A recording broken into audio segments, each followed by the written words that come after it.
the tone a little bit. It's Romhack Races Week 184. Our maker tonight, Cangrejo, and the level is called Bugs and Wings. You might know Cangrejo, maker of Cangrejo Kaizo Land and Short and Sweet on SMW Central, and they are here with the level tonight that is pretty tough, and I wonder how we're going to do. Length of longest section tonight rated by our testers, 6 out of 10. Hardest trick to figure out, brain factor, 6 out of 10. Execution, it gets even harder, though, 7 out of 10. And we're going to see. It's going to be some tough skill, but I think everybody can get through. This level was tested. I want to shout out everybody right at the start. This level was tested by Sojo, Darkenine, and SQL Infection. We really appreciate their work with that. Darkenine, Starlord, and Cherry Evie are helping us mod the chat. Dr. No hanging out on the restream, doing the great work behind the scenes for us. And D to the fourth helping out with the website and the leaderboard. Exclamation leaderboard, exclamation website in chat. If you want to learn a little bit more about what we're doing, I'm assuming most of you may have been here before, but if you're new, welcome and thanks for joining us. This is Romhack Races. We have these every week. This is like our community channel where we host these, and this is a never-before-seen Super Mario World Kaizo level of varying difficulty. Tonight's happens to be a tough one. Sometimes they're easier, sometimes they're tougher. You never know what you're going to get. We like the makers to express themselves, and the racers are just going to have to do it sight unseen, sight read, using a combination of wits, skill, determination, bravery. All the courages that go into a hero. All the relics you find in the to turn you into a hero. They use all the Triforce pieces. You get it. There's a Triforce going on. This is a lot of fun. I hope you're ready to stick it out. It might be a little bit of a tough one tonight, but I think they can get through. We've got Halcyon in the upper left, Kerr in the upper right. We got RB Pimlico down there in the bottom left, and B2DE in the bottom right. We do have other racers as well. There are anybody can sign up if they want to over on the website. You should check it out. And we will rotate them in as time goes on. That's what the scouts are helping us do by watching everybody stream like they're in the bridge in Star Trek. And they will, excuse me, let us know who to rotate in. A combination of, what am I trying to say? One-shots on obstacles and consistency is going to win the day, as it usually does. Sometimes we see some really good sight reads and someone gets through something first try. On a tough level like this, though, it may end up being a little bit more about consistency. Whether or not you can get good at the obstacles you've already learned in order to get another shot at what you want to get. There are 11 racers in total tonight. So you got 4 on the screen, and we'll try to show you everybody who's in the lead. I'm Glitch Cat, by the way. You might know me from that one Ted Nansen commercial for Big Eye Mods on Twitter. I'm a friend of Ted Nansen's. I've been trying to get his autograph for a while. I'll be bringing you the play-by-play, and I'm having a really good day. So I hope I can pass that on to everybody here tonight. Thanks for joining us, and we'll be started pretty soon. Get a drink, get comfy, put your feet up, relax, put some hype emotes in chat as a way of staying comfy. And let's get ready to play. Bugs and Wings. Cangrejo? I looked that up. I looked up a pronunciation. Let me know if I'm saying that incorrectly. Cangrejo? I hope, I'm sure my accent is terrible, but let me know, and let's get going.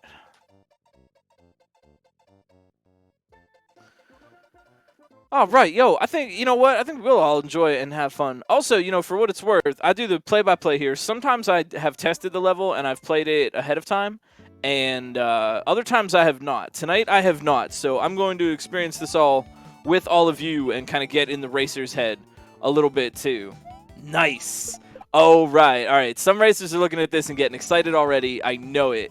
Keep your eyes on Halcyon in the upper left, already making big reads. Here goes Kerr in the upper right. And B2, tricky stuff right now, and there's a lot going on. We got a shell jump, the para beetles that are moving. You might remember them from Mario 3. They have various speeds, but they all pretty much behave that way. If you stand on them, they like to drop down, and if you're not standing on them, they'll rise up a little bit. Same thing for Mario 3 here. They're just ASM'd into Mario World. And, we got big-time progress already. That nice crispy shell jump right at the start. And Halcyon in the upper left getting past the key. Need to hold the key, touch the gate with the big keyhole on it, of course, to get through. And I think they need to be pressing the direction, but I'm not sure in this case. Sometimes for upward keys, you need to press the direction. And then the flying disco shell. You see Kerr kind of stuck on this obstacle. B2 getting past it a little bit. Kerr's chance. Flying disco shell is not custom, or it's not vanilla, but it's made out of vanilla things. The one key difference about the flying disco shell as opposed to a regular one is that it doesn't, it just kind of stays like, oh, I'm sorry, I'm thinking of, never mind. The flying disco moves the same way and has the same hitbox. It's just in the air and not on the ground. I'm thinking of a static fishing boot. Anyhow. Halcyon in the upper left. Ooh, hey, good strats. Maybe not good strats. So those, you might see those little orange donuts. Look like orange donuts with a little bit of mesh in them. B2 in the, lower right.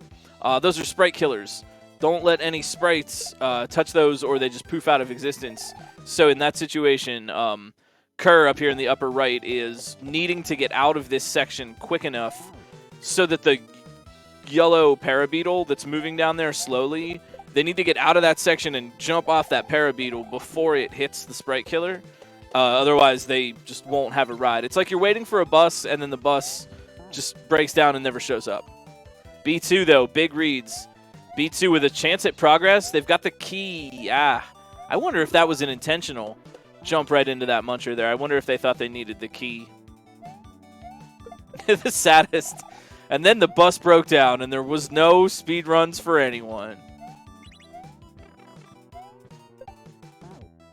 So really quick action so far and a lot of fast-moving difficulty. These tricks flow into each other, and you got to be quick on your feet. Even the disco stall part, you have some time, but you have to get up there quick enough that the yellow parabeetle doesn't die.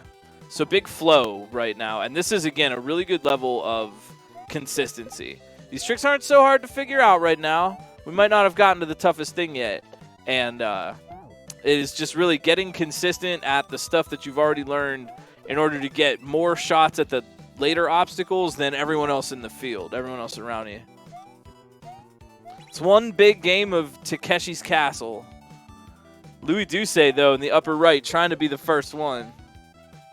B2, though, nice low jump, waiting for that falling platform to get really low before they got in there. This is a read for B2 right now. They are, I believe, just improvising the net and the disco shell. Nice disco. Wow, B2 on a tear right now. Oh, no. Oh, the save. No heckin' way. I can't believe that. Louis Doucet with the checkpoint at like exactly the same time, and they saved it. I don't know if that's what you were supposed to do, but that was the one and only option they had there. They had that option. You can enter horizontal pipes if you're standing on a key. In the same way that you can stand on a key in midair or do a key jump, if you're standing on it, then the game acts like, well, you're standing on ground, so that means you can go in the pipe. What a kind maker. Wow, that was such a clutch checkpoint, and the save the moment you need it. And it's Louis Doucet and B2 neck and neck right now on the second section. Halcyon, RB Pimlico keeping up. But now it is avoid destroying the baby. Do not hurt or feed Baby Yoshi.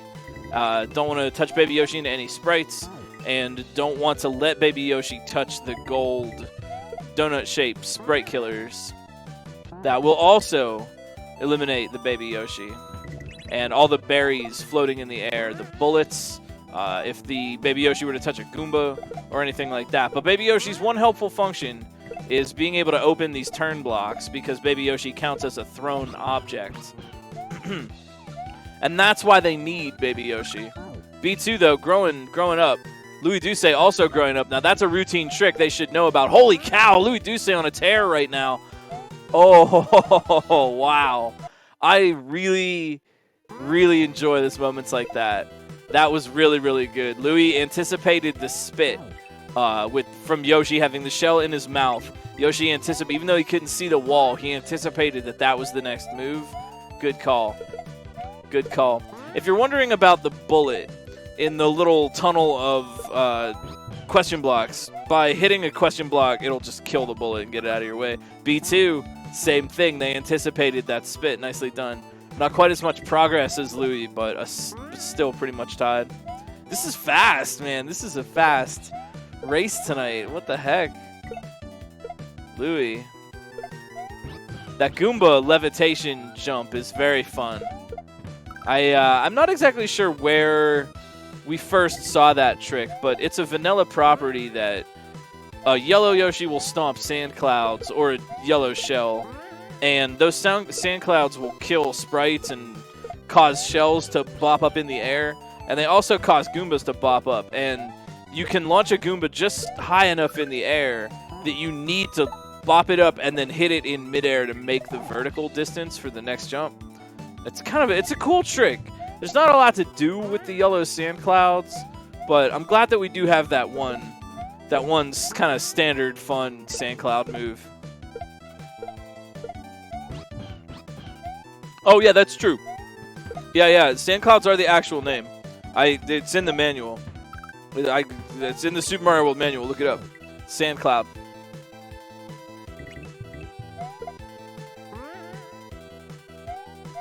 Come on, I knew that when I was a kid.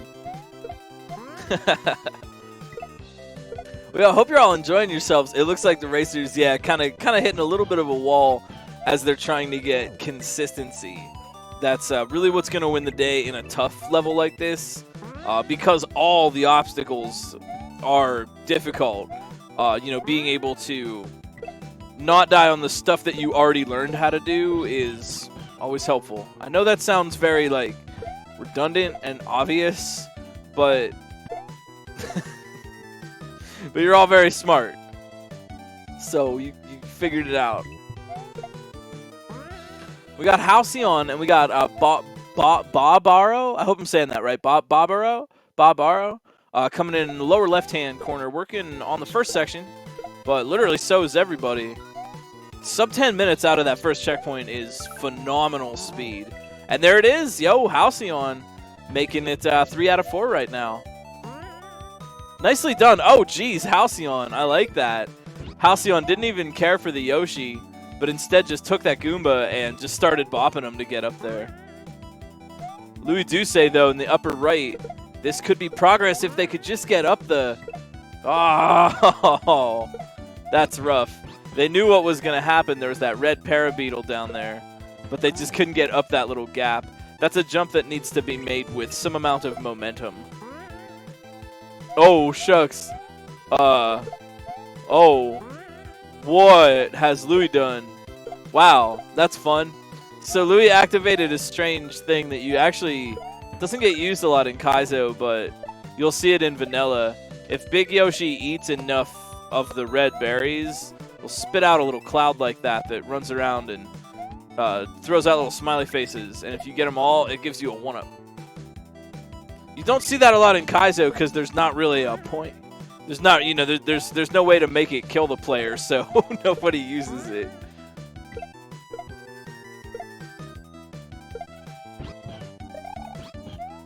B2, though, really building up this consistency very quickly. Those nice left-rights while they're trying to line their position up in that Yoshi drop. And they're back again for that same trick. B2 in the lower right. This could be it. Oh, yeah. Clean. Super clean. This section requires a duck flight. Oh, shucks. Well. Well, then. We'll see how that goes. I'm sure they can handle it. And that was a very clean shell jump. B2 taking the lead right now pretty strongly. And moving on to the third section. Yes, and now the rating makes sense. Yes, now the rating makes sense. So this is a frame-perfect trick. If I got my lore correctly, Cape experts in chat can correct me. But yeah, this is a frame-perfect trick. And it is my opinion, and I assume that of the testers and the maker and everyone, that this is a pretty fair context to offer this kind of a trick. There's no other source of pressure. It's right at the start of a checkpoint section. This is a tough level, and we like... Well, I think it's good to challenge everybody. I think y'all are up to it, personally. And we like to let the makers make what they want to. Here goes Louis Duce for that same shell jump. They get it. Nice. Good. Good. All right, so 2 one-shots on that shell jump, and Louis Duce keeping the pressure on B2. But now we're going into the frame-perfect trick. You need to get P-speed, run, and then crouch and jump on the same frame. I believe that's how it works. And then we're going to do some other cape trickery. Louis might try for some cheese. Yeah, Louis pretty good at cape, and there's a lot of options. But, yeah, we're starting off this third section with a frame-perfect trick. Imagine that. Imagine that, though, really. I mean, I understand this kind of thing may be contentious a bit. RB Pimlico, lower left, also on the checkpoint. I want to point that out. You know, we understand, we get that this might be a little, you know, a frame-perfect trick in Kaizo is contentious. I think in this case, the context is super fair. Sometimes that's what it is, and a lot of players here, I think, like doing things like that. I think every player on the screen right now that you're seeing, and probably most of the players in the race, have at least spent some time showing off their frame-perfect jump skills and tricks and stuff. So while this might seem like an extreme thing to offer players, and it is, you wouldn't be wrong about that, that is what this can be about. And I really think I think they're up to it. So we're starting out with a frame-perfect duck flight. I like it. You know, I've seen over the years Romhack race levels, a 4 is not quite, you know, it's not quite what it used to be. Players are better, you know. What used to be a 4 now might be more of a 3.5, you know. People get the difficulty system adds like half a point onto the upper tier every year because people just get better and better. So Louis Duce, it's a battle now. Halcyon and RB Pimlico, second section, trying to catch back up. And Louis and B2, battle of the capes. Now, there's a lot going into cape, and feel free to ask questions, because you might see some very strange things happening, or occasionally some racer pull off a very strange move that is unexpected. But I'll try to highlight the tech as we go through. Cape is a whole TED Talk in and of itself. And it's a little difficult to get into a lesson on cape fundamentals right here and now. Suffice to say that cape is sort of made up of states. You've got your dive bomb state when Mario is diving. You've got your flight state where Mario has his cape puffed out and he looks like sort of a round Kirby type shape. And yeah, for more information on capes, look for books at your local TJB. Consult your TJB today for all the answers on cape. TJBK. Come on down here, TJBKs. We got all the cape tips. We got all the tips and sticky flies and everything. And here goes Louis Duce. Item fly. So he's in a cape puffed out state, but touched an object in the air. So now he's holding the object, but the game still thinks Mario is flying, even though you can't see that. Halcyon, no. Sad shell jump, nigh. But I'm sure I'll get right back.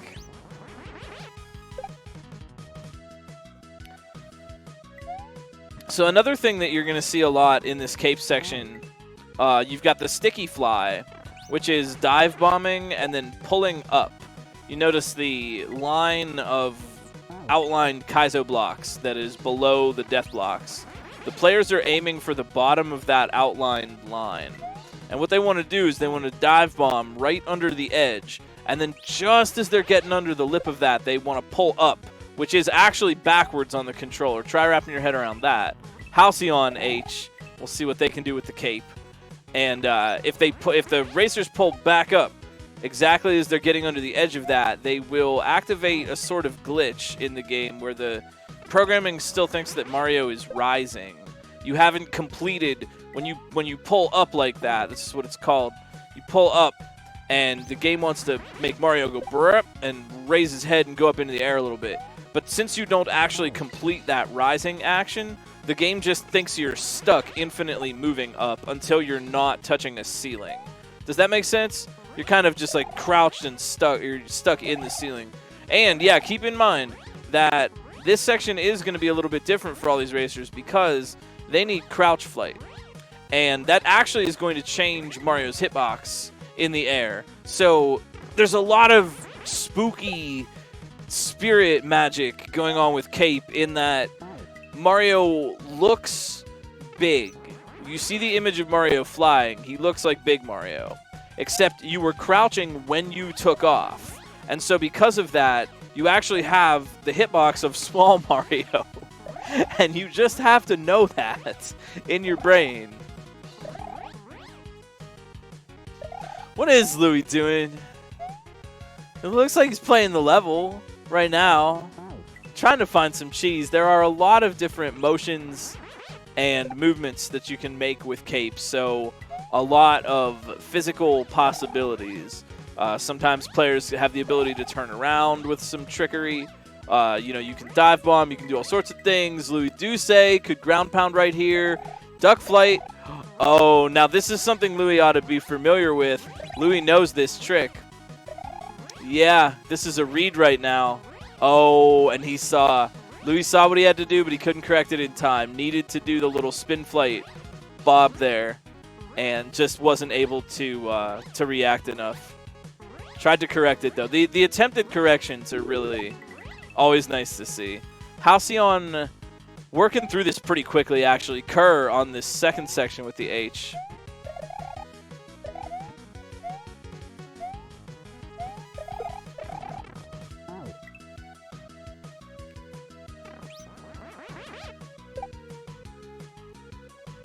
That is true.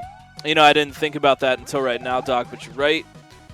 That is a big knowledge gain for Louis, because now Louis knows that you don't need duck flight until that moment in the level, whereas other racers may not know that and may give up attempts because they're not getting it at that time. This level was 6 out of 10 for length, 6 out of 10 for brain, and 7 out of 10 for execution.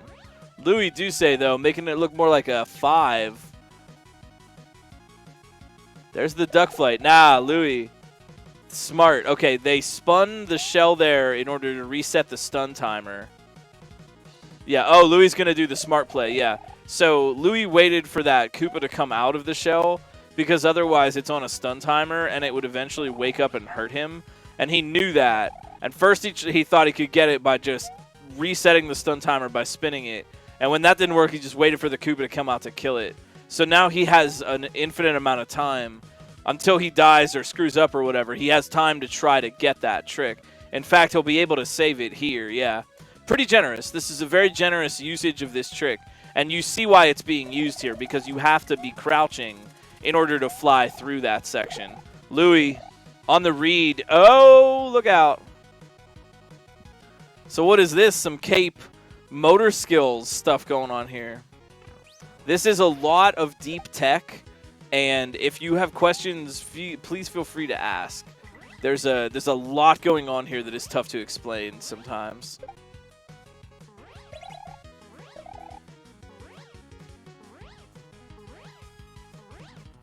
The slowdown. So you see Louis kind of like, you start out fast, and then Halcyon doing it as well. See that very slow flight? That is achieved by pressing the opposite direction that you're moving and then tapping B. And that will allow you to like throttle your momentum that way. So if you're flying too fast horizontally and you want to slow down, that's the way to do that. You can speed back up by pressing the opposite direction.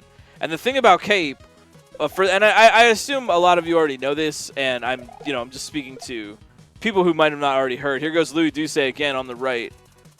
Upper right corner, we could have it. Ooh. Nice try, though. Louis realized he didn't need to keep that first red shell as long. Smart plays and mindfulness is really helping Louis out right now. But, a lot of this explanation is for people who might not necessarily be aware of all the ins and outs of Kaizo. Try to make it entertaining for a general audience. So say, if you have any questions or anything about, like, why is Cape the way it is, please feel free to ask. B2, So one thing that ground pounding can do, you notice Mario's cape kind of goes down and makes a little dive bomb sort of shape, little bomb shape. One thing ground pounding will do is shake the floor, and that will cause shells to pop up in the air, and that's the mechanism that opens the gate at the end of that section. There's a shell in the wall, and so it requires the player to ground pound in order to pop that shell up to hit the switch. How are they speeding up and slowing down so delicately? Careful practice. What you do, again, so you're flying with the cape, right? You jump up in the air, and you fly with the cape. And then you see that the cape puffs out, and then the head goes down. And when Mario's head goes down, you press the opposite direction of your motion. So in this case, they're tapping left. They're moving right because they have momentum, but they're tapping left to stay up. If they also were to press B, they would very carefully throttle down their speed. You can think of it like notches or values. And there are known like numerical values in the code, but let's just call it 1, 2, 3, 4, and 5, right? You start out at 5 speed, and if you press B, you go down to 4 speed. And if you press right instead of pressing B, then you go back up to 5 speed. You can even go up to 6 or 7 speed if you're good, or you could go all the way down to 1 or 2 by just carefully, delicately tapping. And that's what's going on here, is very articulate control over the buttons. You need careful timing and small taps in order to be able to gauge that. And then you actually have to play the game. So it's a complex throttling, I guess is what I'm trying to describe here. B2 on the duck flight. Louis Duce also on the duck flight. Not opting, just opting to not just risk it with that shell timer. Look at that stun. Look at that risky play with the stun timer. Louis Duce just showing off here. B2 trying to take him to school.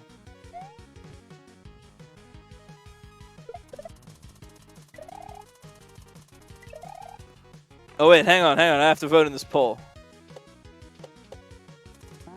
Yo, RB Pimlico making it to the checkpoint. Let's go. 4 for 4. Little ways to catch up, but I bet RB could do it.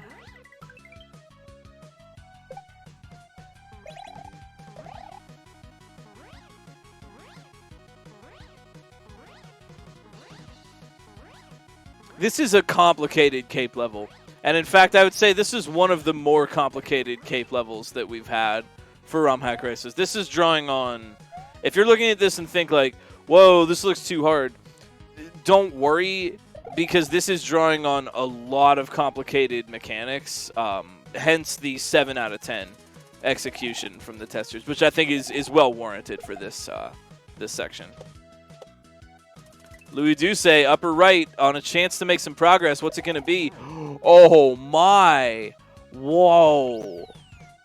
Now, I know what that setup is. I'm pretty sure Louis knows what that setup is, too. But, whoa, I think we found our hardest trick to execute. Do you know what the setup is?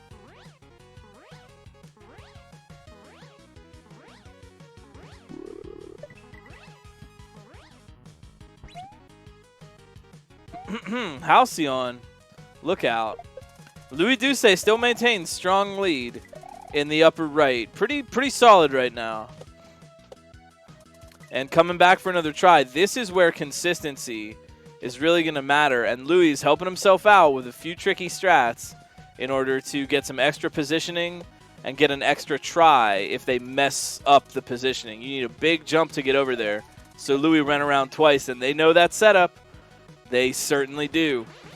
Fly Me to the Stars is a Romhack by notable internet funny man Carl Sagan, and is one of the most complex K-packs you could shake a feather at.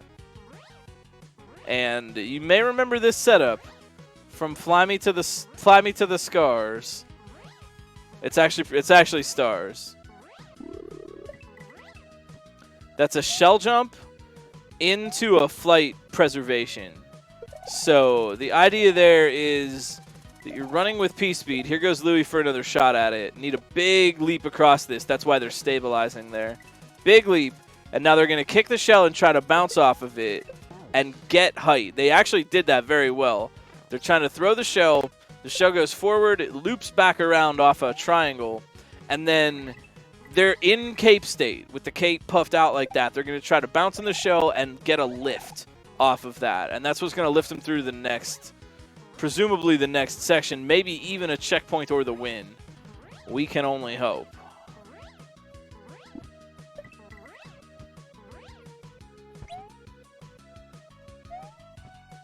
One shot, yo, one shot on that crouch flight. Louis Duce right back again. I really like this moment. They take the time to stabilize themselves because they know they need a big jump. And Louis got the flight. Now, this might be time for a recovery. No, they saw it. Wow. Wow. Good job, Louis. That was well earned. Now, what's it going to be? Louis Duce in the upper right. Oh, no. Oh, no.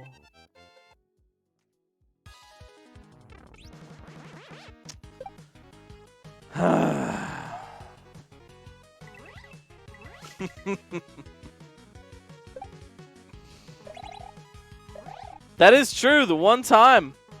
Yeah, you know, that was a tragic demise for notably suspicious of End Trolls Kaizo player Louis Duce. What happened?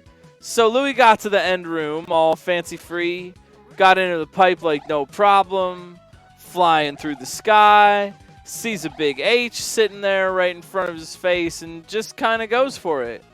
Only to discover that the walkway right after the big H was made out of blocks that were not solid.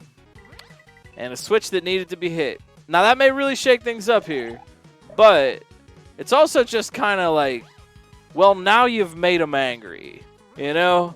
Like, Louis already got to that part, and I don't know if consistency is going to drop. Louis is a notably consistent player. If not, when they're not being suspicious, they are busy being consistent. So it's going to be a tough rush right now. Halcyon, RB Pimlico, B2DE81. Trying to keep up. The winner is Cape. That's a good announcement.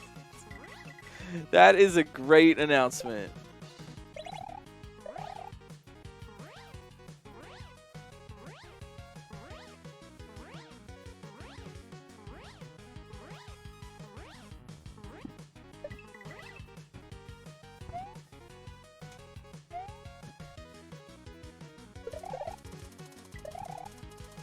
One thing I wanted to mention too, Halcyon just pulled it off. There's one standard dive, I guess you could say, one dive sticky fly in this section, and there's one dive preservation sticky fly, wherein if you bounce an enemy, I'll try to point it out when someone's about to do it. If you go to bounce an enemy while you're in dive state, and then you hit a ceiling made out of Kaizo blocks, it'll, like, sort of cut that short, and you will activate a sticky fly that way. You've achieved the same thing, is that the game just puts you in a state of infinite rising until you're not in a ceiling. Because it basically says Mario must be moving up, and Mario cannot move up at the same time. So it's just sticky fly. Hence the name. Louis Duce. Could this be the run? They're going to need to nail that shell trick again. They got it. Oh, dear. Oh, the gentle landing. That's the difference. That time, what happened there? Louis did not hold right for long enough before touching the ground. You need to actually press right in the air and then gain a little bit of momentum before Mario goes into the dive bomb state. So knowing that duration is pretty key. And if you do not strike the ground in a dive bomb state, then you won't shake the ground. Nothing happened. You weren't dive bombing. What were you thinking? Go back and do it again.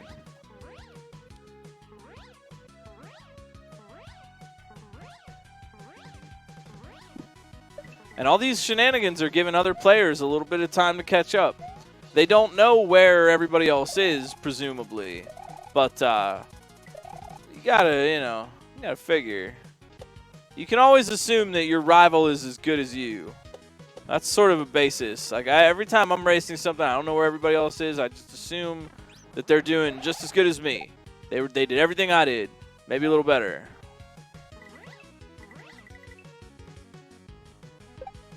And you know, trying to say like this is Romhack races. We're talking about competition and races, but we're here to support everybody. This is a monumentally tough level, and something like this might have even seemed straight up impossible a couple of years ago.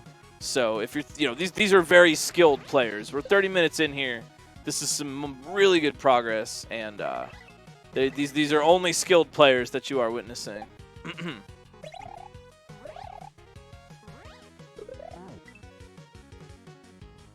I really do. I think Kaizo is not everybody, and it's not the gold standard, but I think Kaizo is at the point where, like, certain frame perfect tricks are pretty allowable.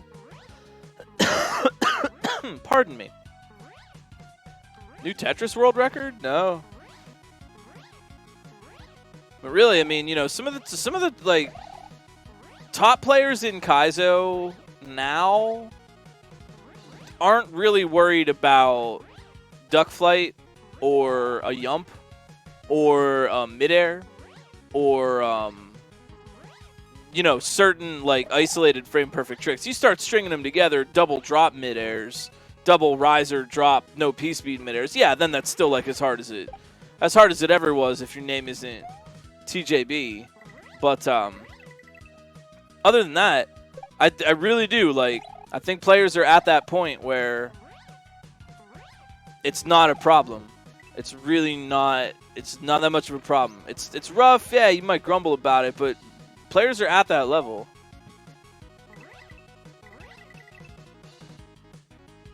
A 3 million on Tetris level 100. That's amazing. The day that I heard about rolling, my very first reaction was, we'll see level 60 and 2 million very soon. That's remarkable. How long is that run? That's got to be getting close to like 45, like an hour or something. That's amazing. We'll see. We'll see 5 million.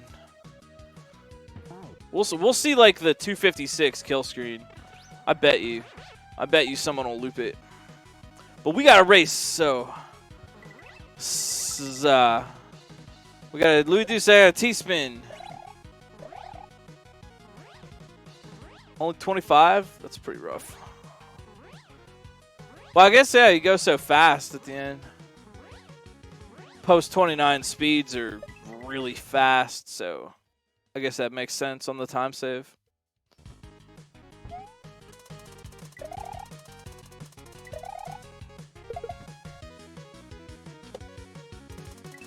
Louis, nice on that shell jump. They've got the dive.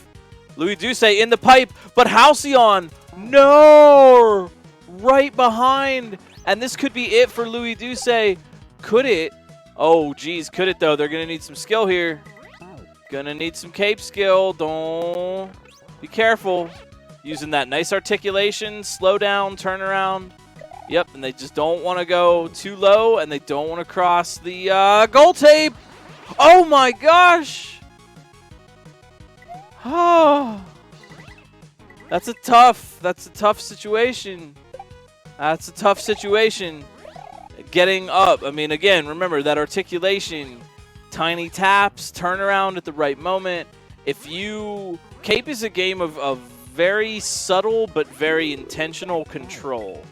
And if you lose that control, it can feel like an out-of-control pinball. For folks who know a little bit of bump meta, it can feel like an out-of-control pinball where you're trying to get it back in, and you're trying to, okay, almost got it, and then you slip again. And, yeah, it happens to the best of us. Can happen. But now Halcyon has become a huge threat right now. With enough knowledge to get into that final room, and it is possible to one-shot that final room. So it's either Louis Douce gets a move on, or maybe it's Halcyon. Maybe this could be it. Rough breaks, I know, tonight for Louis. Halcyon also being mindful of the stun timer on that shell.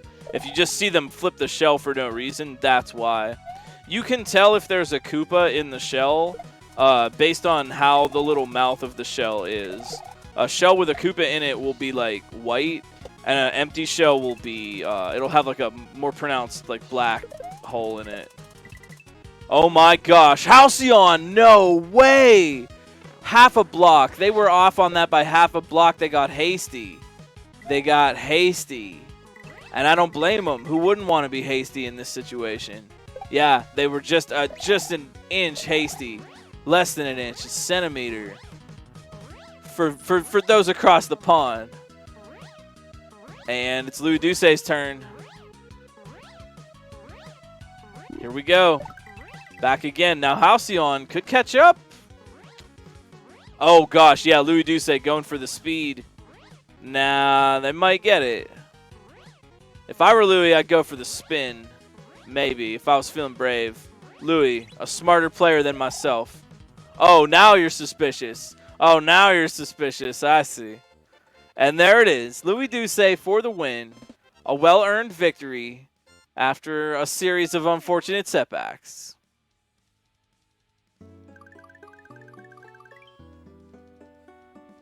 Nicely played.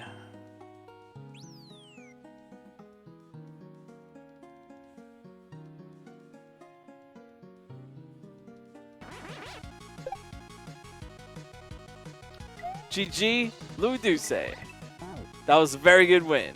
Very dynamic. Solid level. Sub 40. Nice job. I saw somebody was asking about how can you spin and then keep going higher. I can explain that one.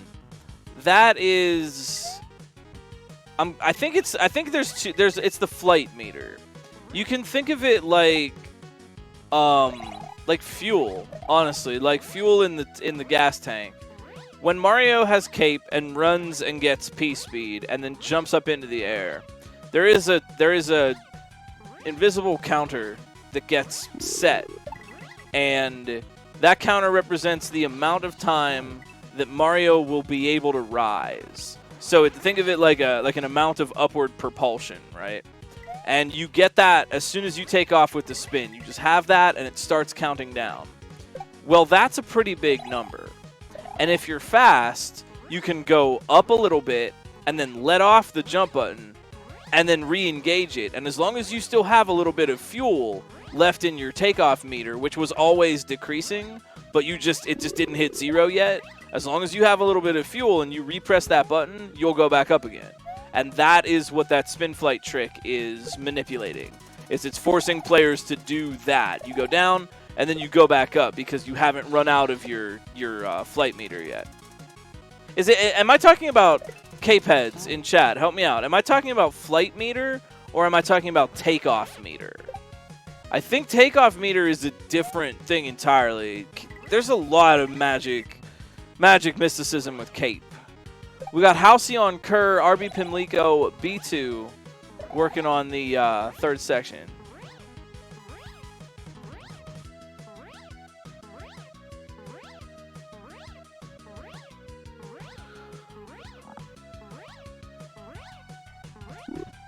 You would also achieve the same thing if you weren't spinning, but if you were holding an object instead. That's kind of what's going on here. Where Halcyon is, upper left, if you are holding an object, you'll never... If you are holding an object on the ground and you run and jump, you'll never actually puff your cape out. It just doesn't give it to you. The game doesn't... Honestly, the game doesn't really want to show you that they never came up with a animation or graphic for Mario holding an object while flying, so they just didn't let you do that. Except you can, because that's what they were trying to hide.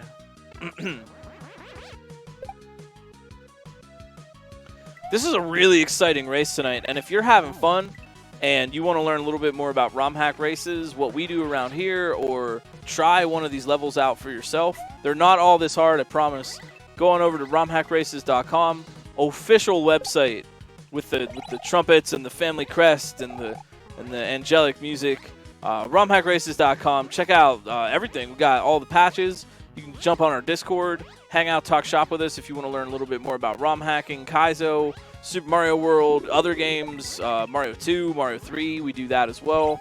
And you can also grab our base ROM if you're interested in making levels, even if you don't want to make a level for a race or whatever, just want to work on your own projects. The Romhack Race's base ROM has a lot of great functionality and tools for everybody.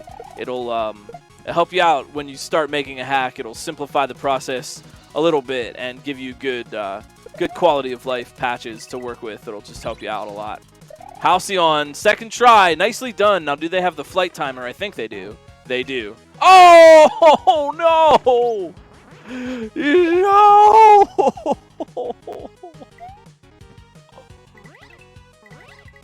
Oh. You know the rough part about that is they didn't learn anything about the exit troll. That's the rough part about that one. Is they didn't learn about the exit troll. Oh no. Honestly, most cape tricks are actually vanilla in a weird way. ASM primarily turnaround is ASM. Whether or not you face the opposite direction when you turn around is random in the vanilla game, but it's a standard ASM patch to fix that and make it not random. There's something to be said for each of those. There's something to be said for the turnaround, and there's also something to be said for just knowing how to recover from bad vanilla turnarounds. I think you should learn both. Personally, I think you should learn both. You know, play the unpatched flight so you get an appreciation for the patched flight. But that is true, yeah. If this level did not have the turnaround patch, players would not have the ability to save themselves even if they wanted to sometimes, because they just simply can't turn around. In fact, some of the obstacles that require turning around left and right would actually just be random, and we wouldn't do that to you. It's supposed to be hard, but you're supposed to be able to win.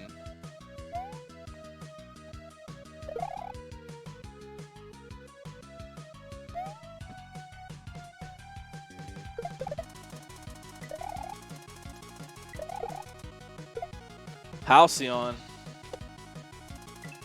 Making steady progress in this one. A very clean level as far as tough levels go. All right, now Halcyon's back in the pipe. Look at that great consistency. And this time, yeah, look, they're slowing down, taking their time.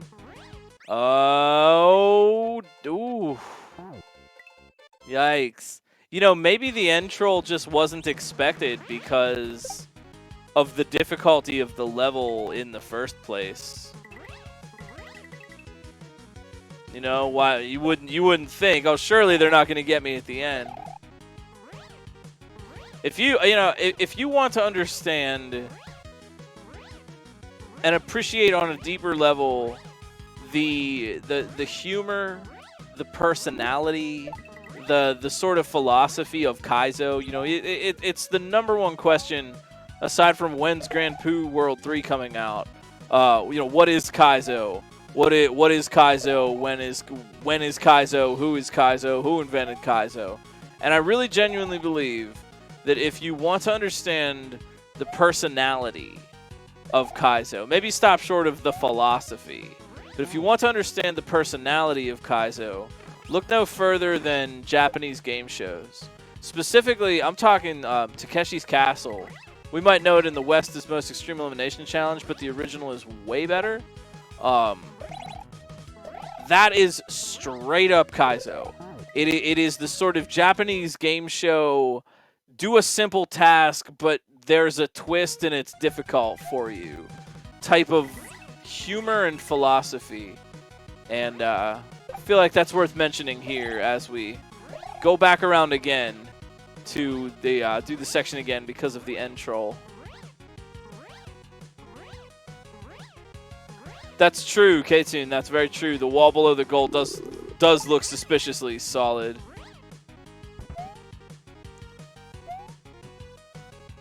Hey, yo, that reminds me, yo, if you're looking for more innovations, want to see what's new, what's happening, what people are making right now, check out K-Tune's streams and recent VODs. The motor skills level design contest he's been putting on has been very cool.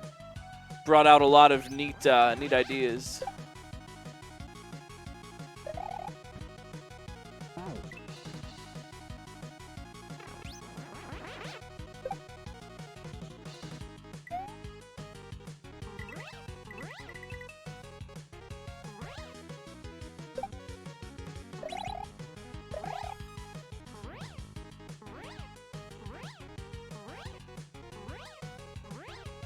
Gotta say, I love this sunset in the back. It's very what's the phrase I'm looking for?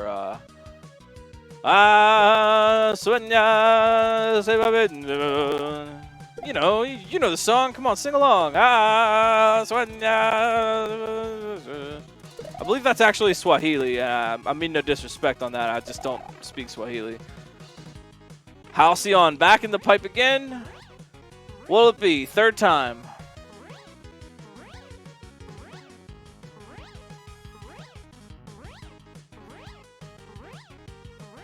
Oh, watch out, my friend. Halcyon aiming carefully. And a gentle landing. Good job. Boy, they could have had it. You know, Halcyon really could have had the upset tonight. If it weren't for that one moment that they got to the pipe early and they didn't get in. They could have had it. They could have had it. I was solid second place, though. Not to take away from the achievements. This is all good gameplay. A solid, strong second place. Good job, Halcyon. Exclamation leaderboard in chat if you want to see Louis Duce and Halcyon's names. Or check the leaderboard for any of our other races. How are y'all? We're looking for a third place now, trying to wrap the podium up with Germdove, Kerr, RB Pimlico, and B2. Good job. Good job, everybody. Good job, Louie. Excuse me. Oh, gosh. What the heck? Got a dust in here. I hope you're all doing well. Feeling comfy tonight. Really appreciate being able to be a part of your Saturday evening. Thanks for making Romhack races a place to hang out. If you're ever interested in trying one, you can always sign up. These are open to anybody. Not right now. Tonight's race is closed, I guess, in a manner of speaking. You can still try the level, though. And if you're interested, all the other patches are on the website if you want to try them out.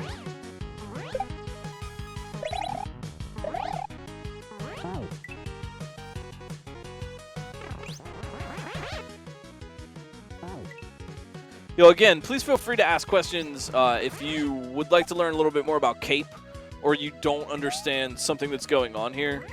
You're not dumb for not knowing. There is a lot of complex subtlety, and I certainly don't mind. Really great presence of mind on everybody resetting that stun timer on the red shell at the crouch flight. That's great presence of mind.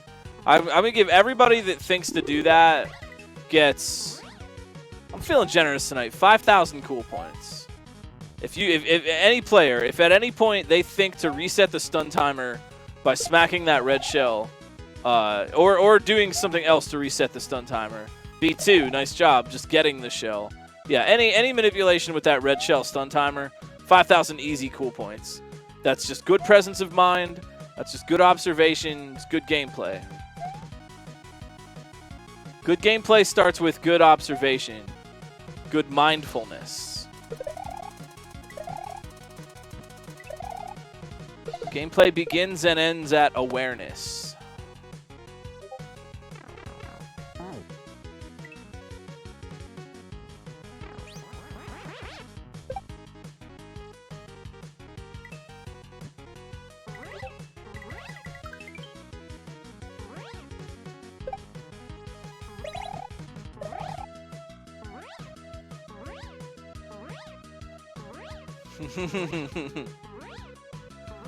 Not always. It's the one time you're not suspicious. Let this be a lesson to you all. Oh, RB Pimlico. Trying for, I don't know if they're trying for cheese or they're just trying for a different strat. But that shell maneuver at the end is tough.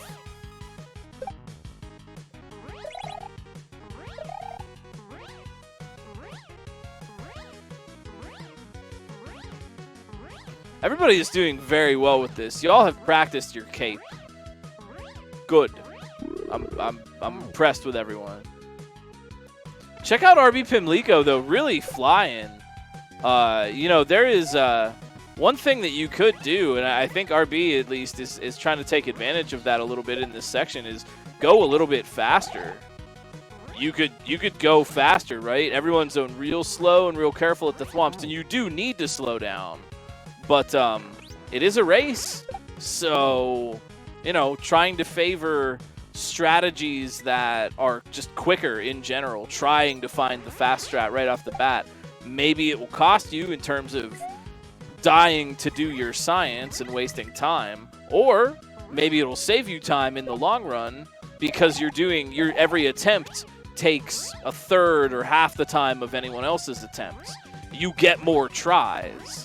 It's weird, but paradoxically in Kaizo, you want to spend lives, right? You kind of need to do that in order to figure something out or to learn what the next part is or get good. Very rarely do we get a one-shot, and I don't believe, well, I know for a fact, we've had checkpoint one-shots, but for a fact, in the entire 184-week history of Romhack races, there has never been a one-shot of the level. Not ever, not any time. And consider that for a minute. Honestly, really think about that. The number of players that have played, the number of races that we've had plenty of easy levels that could have been done in that way. And that has literally never happened. That would actually be a first if that happened. So, get the consistency.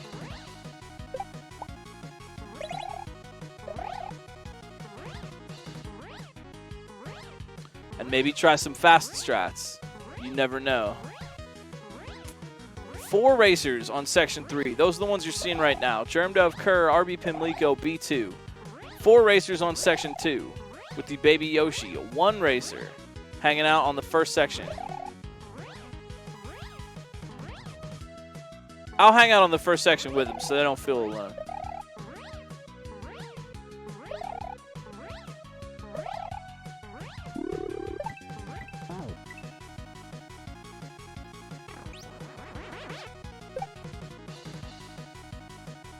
It's the same sort of thing. You say going under the thwomps at full speed could work. Which is, again, like a faster strat, but more dangerous. But if you want my advice, and I know you didn't ask, y'all didn't ask for it, but I'm the one with the microphone, so you got to hear it anyway. If you want my advice, people will tell you different, and they'll be right too. But go for the faster option. If you're stuck in a level like, for example, Dolphin Castle from Kaizo 3 comes to mind. Dolphin Swarms are not nearly as popular as they used to be. But Dolphin Swarms come to mind. Bosses maybe that like throw a lot of chaos and stuff around Kaizo 3 Bowser comes to mind. Or tricky bosses with a lot of mobility and a lot of moving around. If I were you, favor faster cycles, because this stuff is hard anyway. Just go for it. The more time you spend in Kaizo 3 Dolphin level just dodging around and waiting for the right moment, and, okay, I gotta go, you're just gonna die more slowly, right? You're just gonna die more slowly. No! RB Pimlico, oh my gosh, can they save it? This is possible to save. We have seen a save from RB Pimlico tonight already, but not this time. That was a great attempt, though. That was an actually great attempt. They could have done that. That was a good try. Valiant effort. Valiant effort on that save. You see what's going on with that save, right? They're slowing themselves down enough that they can gain a lot of vertical height over a small amount of horizontal distance, because they're moving so slowly. And then when they get to the wall, trying to turn themselves around and then quickly regain control of the situation so they don't lose that height and they can float themselves up. I mean, floating yourself up, what's that, like a 4-wide tile and a 2-tile pipe? Not easy, especially under, pressure circumstances on a race. There you go, Germ Dove. Ooh, Germ Dove in the upper left going for the thwomps at speed a little bit.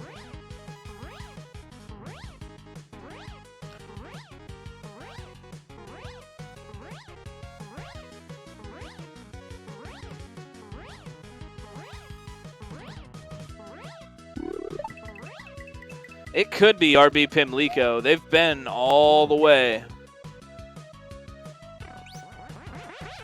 RB. Yo, nice. Oh, let's go. Okay. Oh, could they? Oh, man. They're going to try again. They're going to try again. They're going to get it. They're going to get it. Called it. Called it. They had the right ascension now. No. All right. Well, I'm rooting for you, RB. I'm rooting. I'm rooting. I'm trying to stay impartial. I'm here for everybody. Flight meter, I know. So what happened there? They ran out of flight meter. They did, just like with the spin jump, that amount of fuel hit 0, so they were not able to keep their flight state through the pipe because pipes will just pause that countdown. Nice try. They got it though. They got this. They got the save. And that to me is slightly more impressive. Om nom nom, what's going on? Good to see you.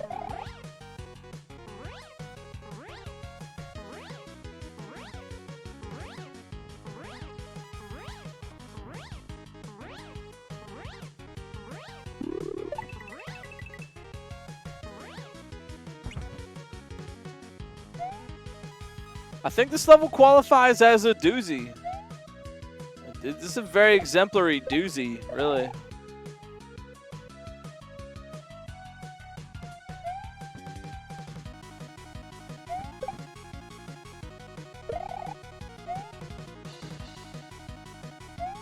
Man, that's rough. Kerr trying to get over to that ground pound part, but if you touch the pipes, the purple pipes, they don't actually kill you because they don't have death blocks on them. But if you touch them, you break your flight state because you touched the ground, and so now you're not going to dive bomb on anything. And you don't have an area long enough to run to get P-speed, so you're dead in the water.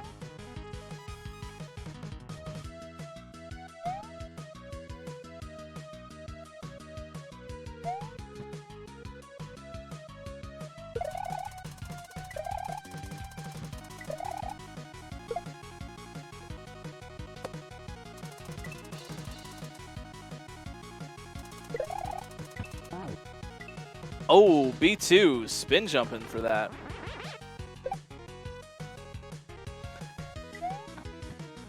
Alright, hey, real quick. I'm not trying to miss a minute of the fun Romhack race. I gotta get up for just a second. Hopefully nobody does anything cool. I'm gone. I'll be right back.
Okay, whew, I made it.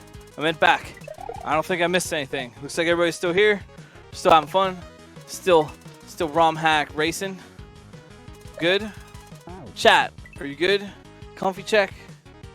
How's it feel?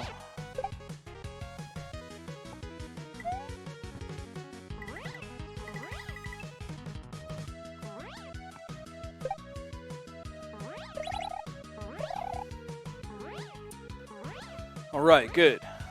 Glad to hear it. We got a race. We got Germ Dove. We got Kerr. We got RB Pimlico. We got B2DE81. And we got all of you, and I'm grateful for that. Use some of those new Romhack race emotes if you feel like getting some hype and you're subbed to the channel. We have new ones. They're fairly new. Been around for a bit, but they're just as cool as ever.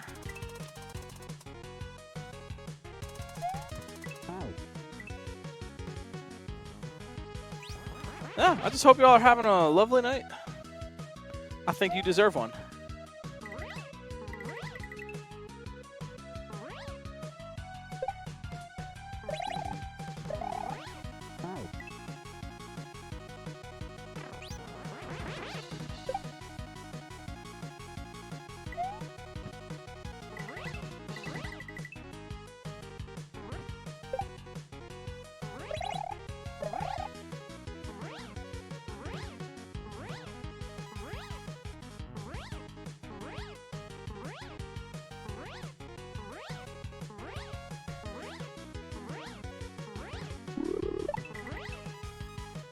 Kerr. Oh! This is a very... How am I trying to put this? This level has... This third section has a lot of difficult tricks at the end. And that's something that is increasing clear time a bit and is definitely making this level more difficult. Is the fact that in order to even get to the really tough trick that you want to try, you have to get through a bunch of other stuff that is itself very tough. I know it just sounds like I'm describing a Kaizo level, but in particular with this level, there's a lot of sort of section is kind of back heavy, I guess, to put it in that way.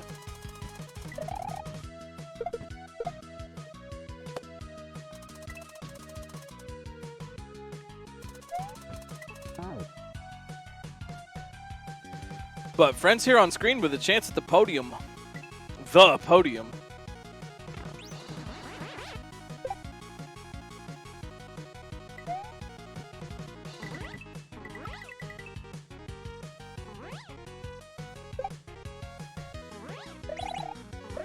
Ooh, man, I really like this sync right now. RB Pimlico and B2 are just about, like, mirror really close to each other. I hope they both win. How cool would that be? Come on. Ah.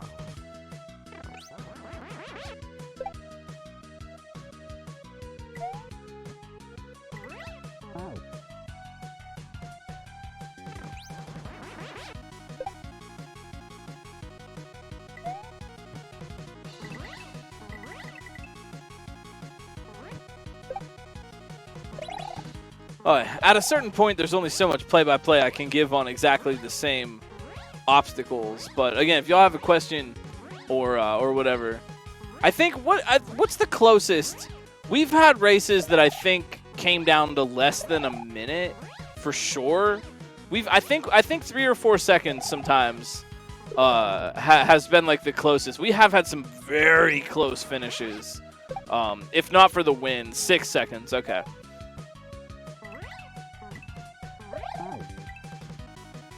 Yeah, we have had, I don't know if that was for the win on that particular race, but there were 2 players that were like exactly synced up.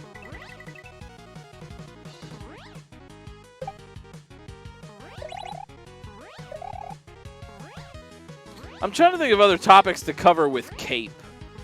There's a lot to talk about with Cape.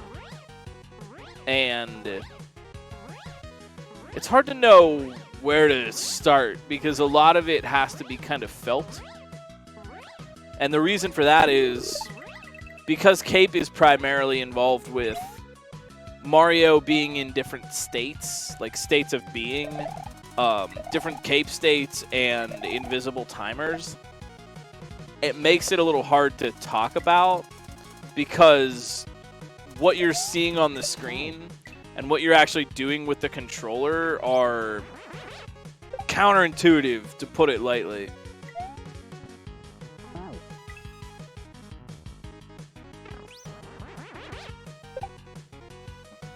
Because, like, again, for those that don't even really know how Mario World Cape works. If you have rightward momentum and your head dips down and you want to pull that back up, you do that by pressing left. So you're always like, in order to move right, you're tapping left, and vice versa for Cape. So right off the bat, everything is like flipped on its head. And now like you're in a Cape state with a key, but you can't see where Mario's head is when he moves down, so you just have to know that rhythm.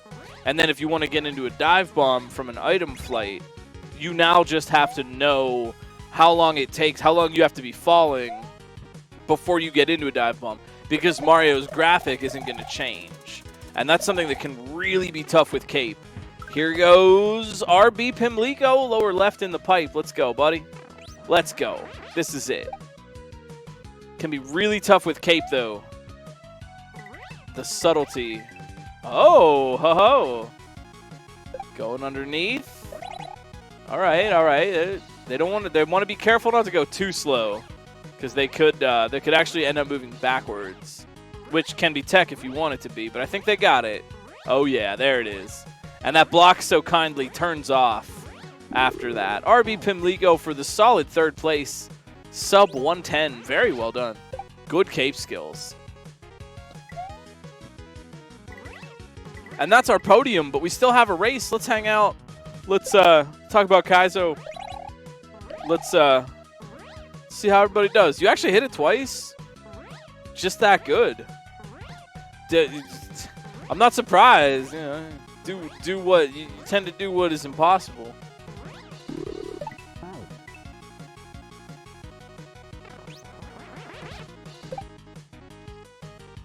Well, Lou Duce hit the switch twice, so it's cool.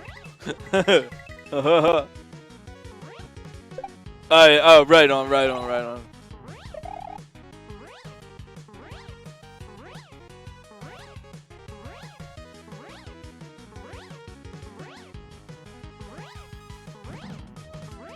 Boy, I hope you're all having fun. This has been a really exciting level.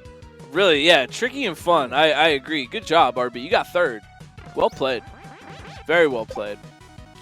This has been a tougher one, but come back every Saturday if you're having fun and you're new.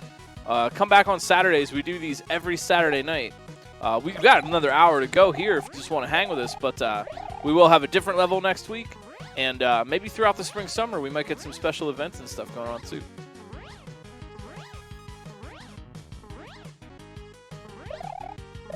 Yo, notable cat owner Jank Pickle coming in here in the lower left, working on the first section. It's a tough section. So sorry, second section. Baby Yoshi, my bad. Didn't mean to shortchange him. Doing well, though. Watching out for that Baby Yoshi. Got to juggle. As you recall, juggle the Baby Yoshi. Don't feed the Baby Yoshi. Don't touch the Baby Yoshi into the gold donut-shaped Sprite Destroyers. Don't feed the Baby Yoshi any berries or bullets or anything like that until the appropriate time, at which point you must feed the Baby Yoshi. It's very particular like that.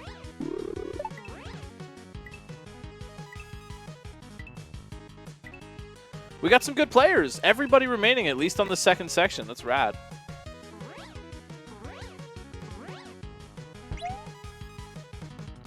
Ooh, Jank Pickle. Nice try.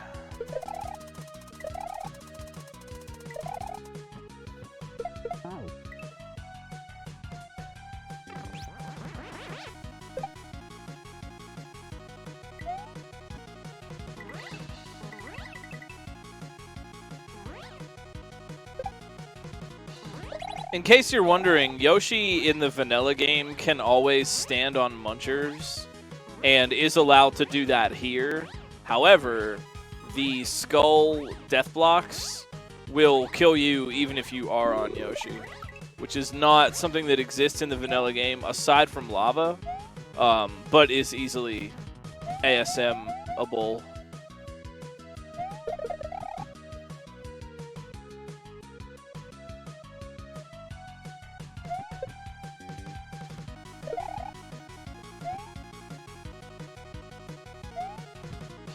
Nice. Yo, Jank Pickle going for that nicely articulated Goomba jump. They took the time to line that up.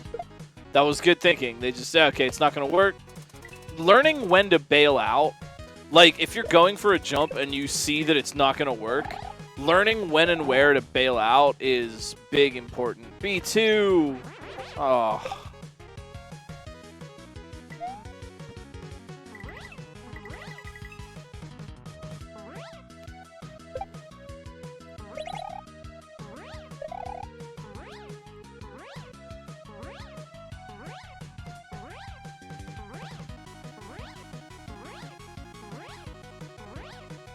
Hey, shoutouts for everybody that followed tonight. All the recent follows. We appreciate it. Thanks for making Romhack Races a little part of your Saturday night. We do these every Saturday. Come back and see us again anytime you like. And, you know, it's just thanks. I don't want to put anybody on the spot too much, but just thanks. We appreciate it. Hope you're all having a lovely time. Oh, Jank Pickle. Nice try, though. They need the Kaizo block, and then they need to get into the little one-tile gap.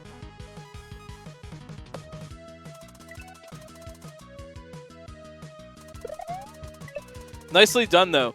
That's good presence of mind for Jank Pickle. They knew they couldn't make it, but they went ahead anyway. Why do that? It gets them knowledge. Then they know what's about to happen. Here goes B2. Oh, now this is some healthy skepticism. Now that is some skepticism right there. Look at that. Nice little turnaround. And yep, they're going to cruise in. I think that's their first time here. Nicely done. B2, DEH1. Very solid. They're coming in now. That's some good skepticism. Jank Pickle with the checkpoint. Well played. That knowledge really paid off for them. That was clean. That was clean. Yeah, that's that skepticism we like to see. Yeah. Very good. Very good.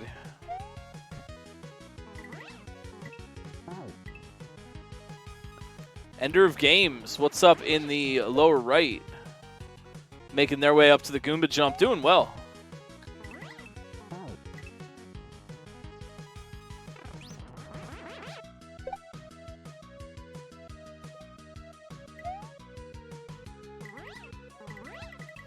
So, have y'all heard the good word about our Lord and Savior, the greatest game in the whole wide world, Tunic? Uh-oh! Ender of Games. Oh, look at that fancy cheese. Now what are you going to do, buddy? That is a good cheese. Uh-oh. Now what are you going to do? Oh, wow. They really could have done that. They could have done that. Wow, I like that. They bailed off the Yoshi in just such a way that they managed to land the Yoshi back onto the Munchers and reclaim the Yoshi. That's some good cheese. The way that works is when Mario bails off Yoshi, just like an object that was thrown or dropped, Yoshi will inherit some of Mario's momentum. And so you can, if you're holding right and you're moving very hard to the right and you bail off Yoshi at the right time, Yoshi will also make a kind of a hard, will make a hard rightward drop. So if you know that little property, you can cheese in that way in more levels than you might think, actually. Just really try to like have a ton of rightward momentum and then bail off Yoshi early so that he has time to kind of sneak over to the right. Hi there, Trenton.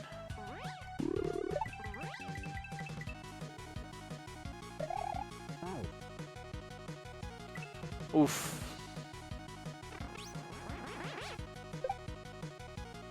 Germdove with the determination here.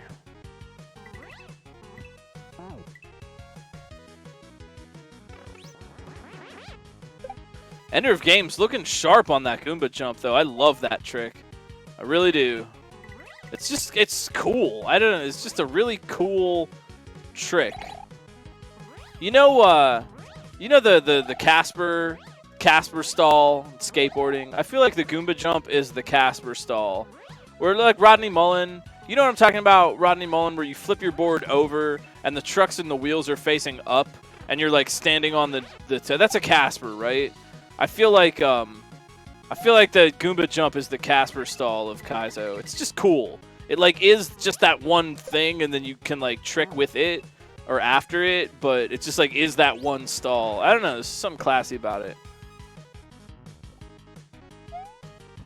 Sorry for all the skateboard analogies. It's like the only thing I know how to compare it to.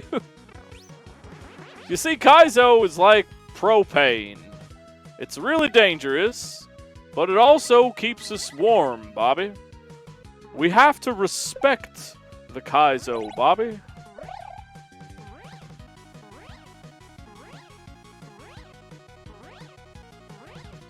Can you infinitely Sand Cloud Stomp a Goomba? Yeah, but you couldn't cause it to infinitely gain height without some kind of weird setup or trickery. When you stun the Goomba, it resets the stun timer. When you Sand Cloud the Goomba, it resets the stun timer. But as far as I know, there's no way to, like, in the situation in this level, there wouldn't be a way to chain height from that.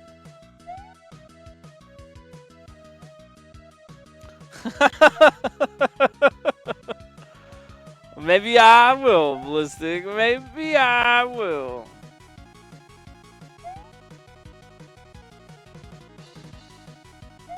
Well, see, Kaizo is the Dark Souls of Mario. But have you heard of our Lord and Savior Tunic, the greatest game on Earth?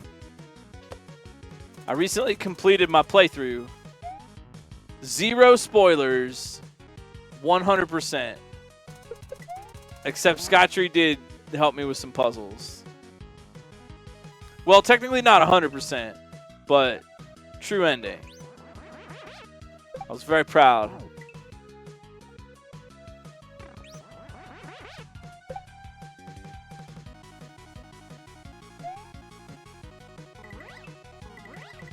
So I always felt like the butt of that particular joke because I don't like my steaks well done. I would be asked to leave.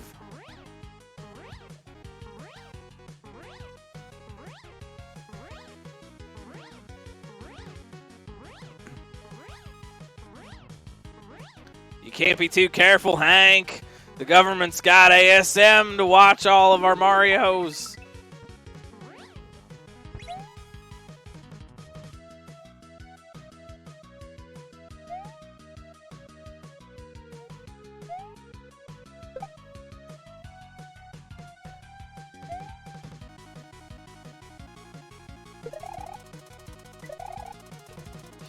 Oh, Hank, I tried a Kaizo once. I couldn't get the TV to turn on.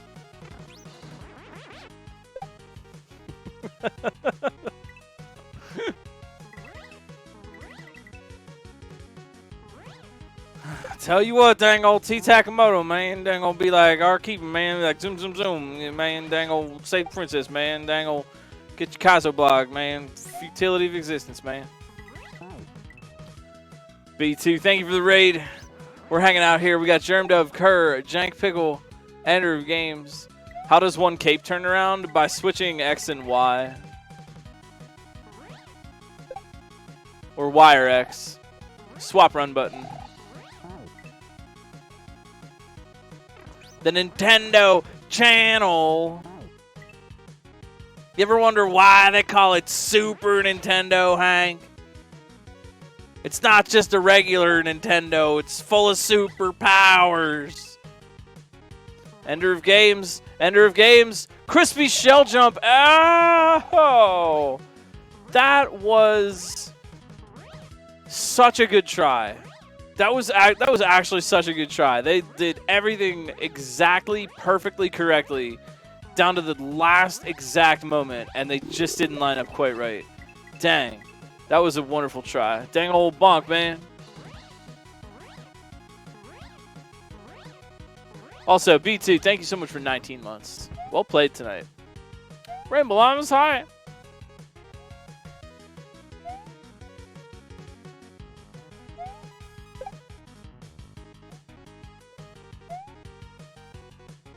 End of Games. Finally, that was good, man. They got right back there. That was like their very next try. Uncle Hank, I want to make a motor skills level. Oh, God damn it, Luann. I already told you there's nothing to do with motor skills anymore. But they're so cute, Uncle Hank. I can make him spin around.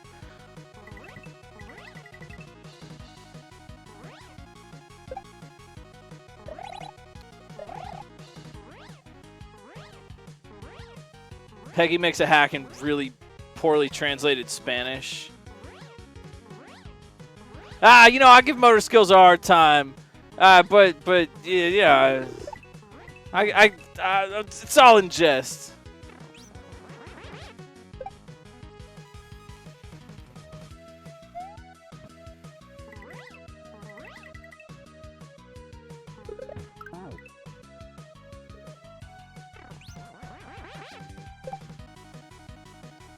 You know, Buckley's Angel wouldn't be a bad name for a Super Mario level.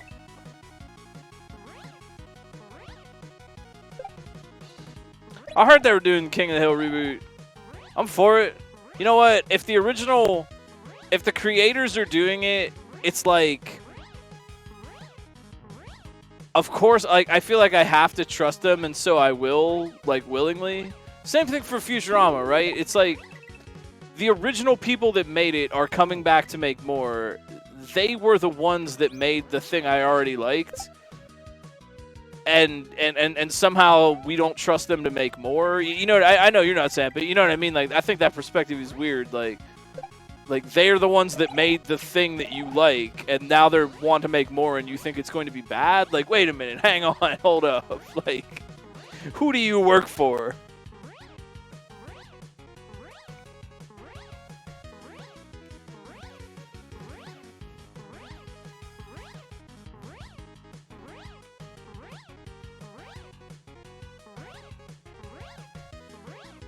I think that's fair. People get worried it won't live up to past memories. But then again, you've always got those memories. I think that's valid, though. That's valid. But, you know, it's... I love the original season of Futurama. I remember watching it in 7th grade or whatever when it came out. Me and my one friend, and we talked about it. And even if the new Futurama on Netflix or whatever is terrible and everyone hates it, I still like the originals, right? Like, it can't touch that memory. That memory of just having fun is still there. Which great ending? That's the thing. They did. You're not wrong. They did. They had a great ending called The Devil's Hands Are Idle Playthings. And at that point, we could have made the same comment, right? So, I agree with you. But they already proved me wrong, right? They did it once. They did it once or twice even. So, yeah. You know, so yeah, exactly, right? Doesn't that create credibility? I think that's what you're getting at. I'm not trying to start an argument here, but you know, I feel like that creates credibility. That means I can trust them. Where can they go? Yeah, well, I don't know, but they do. And I trust them.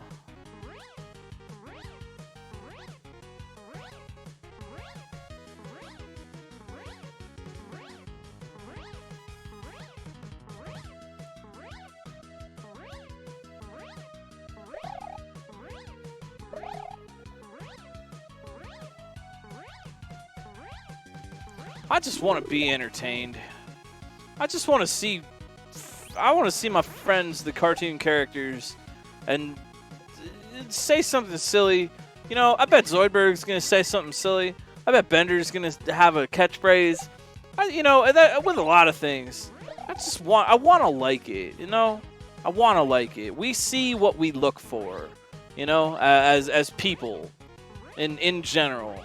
We tend to find what we're looking for. We see the patterns we create, and so I try to set up good ones. You know, if I think to myself, this is going to be good, I'm going to like it, I will be entertained. Then even if it's bad, I still have fun. I'd rather have fun than have everything be good. You know what I mean?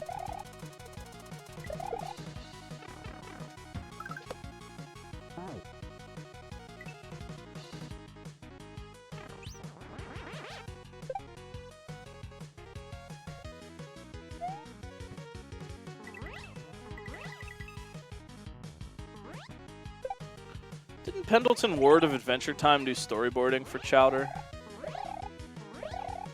I think I heard that somewhere.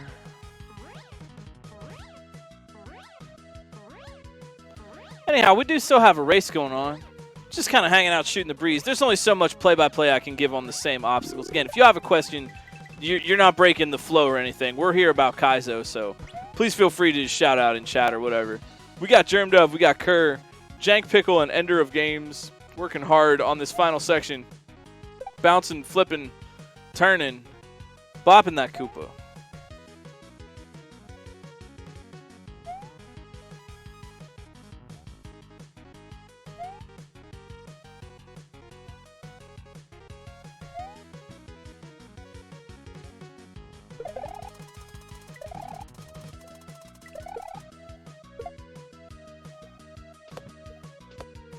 Yo, Kerr with a shot. Nice lineup. Oh, too good of a lineup. Imagine being too perfect.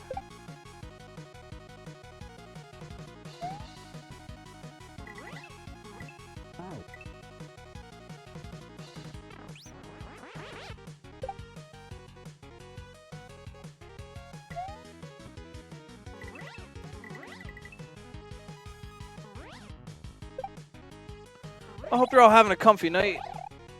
Oh, thanks for dropping by. I say that a bit, but I mean it a bit. Bit more.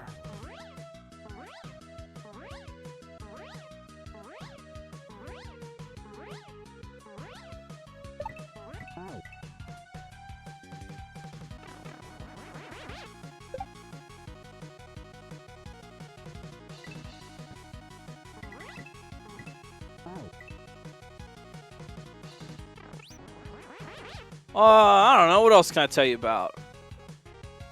There's a lot of new hacks on SMW Central. Check them out. I don't know. It's Saturday. Time to chill. Watch some good Kaizo gameplay.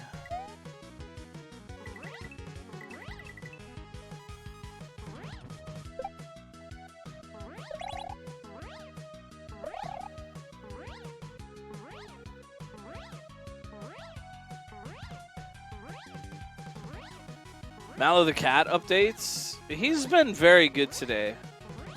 He scamped around a little bit, did some zooms, and then I think he's a little bit chilly.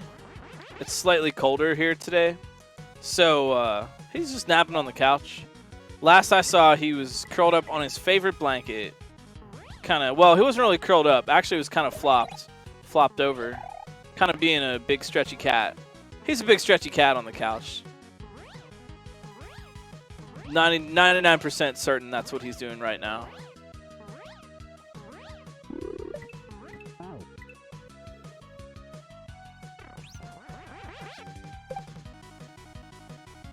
He really likes this one particular string. He has a bunch of strings, but he likes this one. I don't even know where it came from. It was maybe a hoodie or something. I don't know what it used to. It was just a string. I don't know where it came from, but it's his favorite one, and he like really wants to chase that string in particular. He's hyped on a new string right now.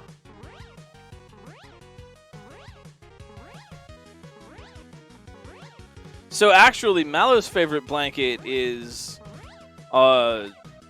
Twitch over the holidays sent out a partner gift box for partners.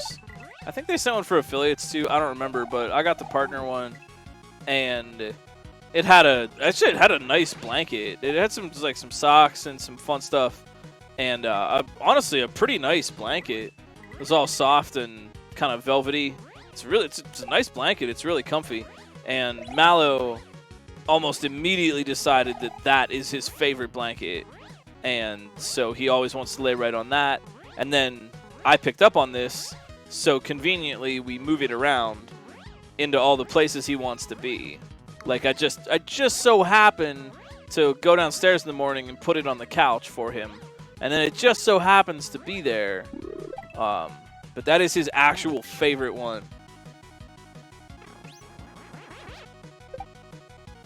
So really, that holiday gift box was for the cat, and not for me. I get the socks. He has no need of them yet.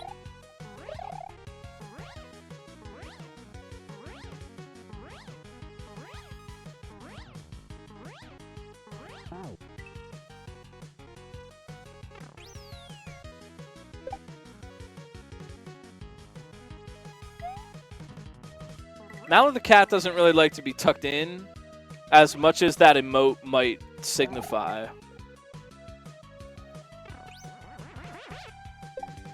He prefers to sort of be on top of the blankets. How are you all doing? How are your pets? What's on your mind? These long grind levels are fun to, just gotta have a conversation. We still got a race going on. I want to acknowledge the skills and dedication of these players. Germdove, Kerr, Jank Pickle, Ender of Games, everybody working hard. But you know what I'm saying? There's only so much play-by-play I can give on the same section.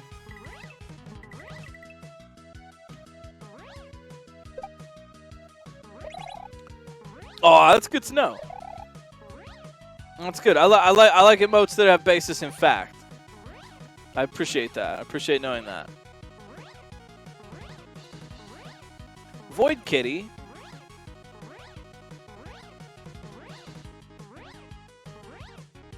Hey, good job, Jank Pickle. That's all good. That's all good. This is a very challenging cape section, and I'm sure with time you'll get it. If you want, Twitch chat can write your paper for you. Notice I didn't say we could write the paper well. I just said that we could write it, which is true. And you know what? Back when I was, I'm just saying, back when I was in school, if I would have had the ability to just like cheat on homework by hanging out in Twitch chats or whatever, I would have done that all the time.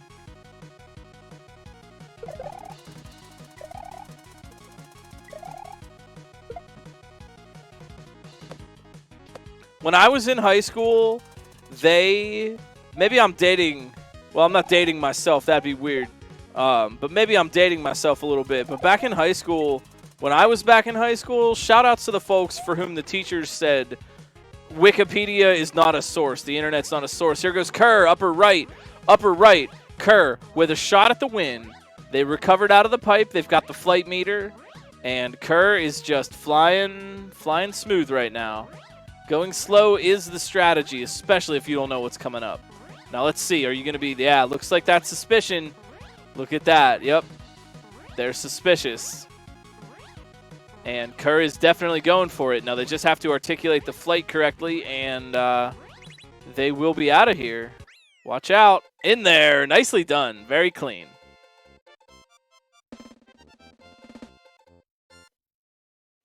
Good job. Nicely played. That was good, Kerr. That was very well done. Very well done.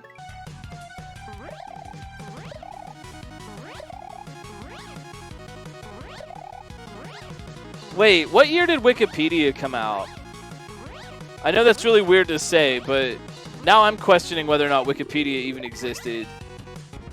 What year did Wikipedia come out? What about Spark Notes? Cliff Notes. Nicely done, Kerr. We got Germdove now. We got Endless Ascent in the upper right, second section. We got Bob Barrow, 17, lower left on the third section. And Ender of Games, third section. First started 2001. Okay, so that would have been high school for me.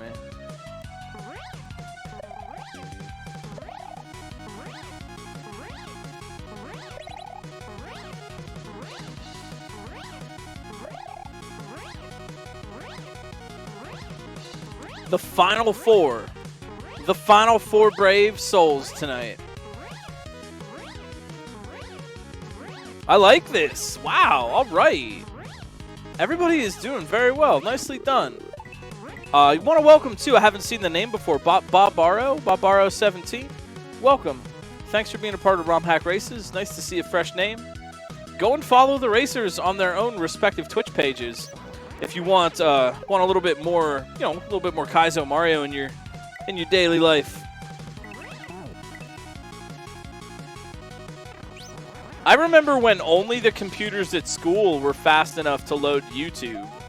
I still had dial-up at home, so YouTube was like it wouldn't even buffer. We used to go. This is I don't know. I just think this story is funny. It's one of those like Grandpa Simpson stories. When we were kids on the block, this would be like 90, mid 90s, early 90s. we're kids on the block hanging out, and my one buddy on the block had the internet. They got the internet on their computer, and we would find clips of like cartoon shows.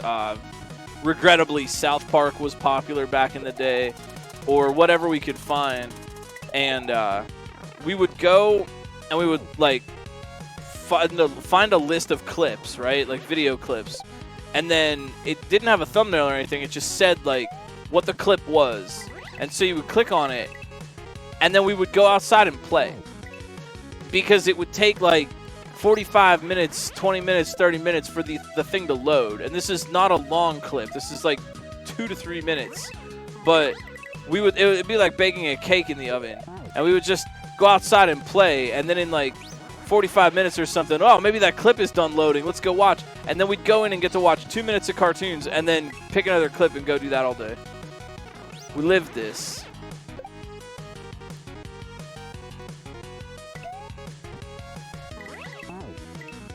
These are good announcements too. I like this new feature. This is good. We need more announcements. I need more announcements.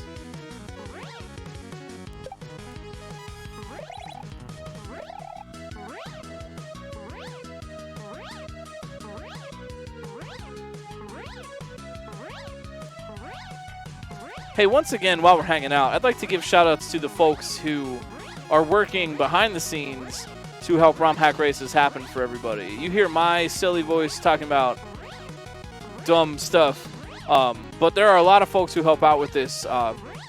Cangrejo, our maker tonight, thank you for making the level. This was tested by Sojo, Darkenine, and SQL Infection. We really appreciate that. Darkenine, again, doing mod and scout work for us. Starlord and Cherry Evie helping us out, mod the chat, and scouting for everyone. Thank you for that. We really, really appreciate that. Dr. No, as always, running the restream. Ender of Games finding cheese. D to the Fourth helping out with the website, building a leaderboard, and doing a lot of great technical stuff. She is wonderful. And me, Glitch Cat, I made a cool door from Tunic today, and that's about all I did. But it was really cool. You want to see? You want to see? I made a real cool door. It's real cool. Real proud of it. My name's Glitch Cat. I make doors. There, I made a door.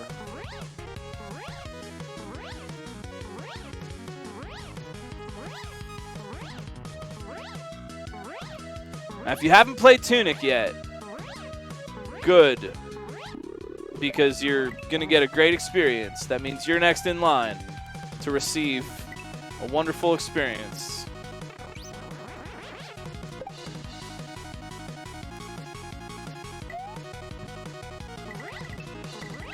I've been getting really into sculpting lately. I'm just so excited by it.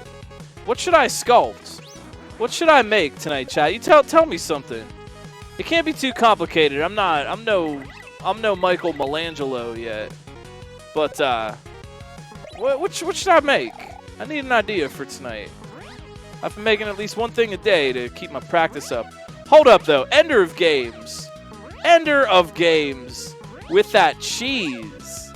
We gotta shout this out real quick. The only player to find this that I saw tonight, Ender of Games, has figured out a way to dive underneath that one ledge right there. Right there.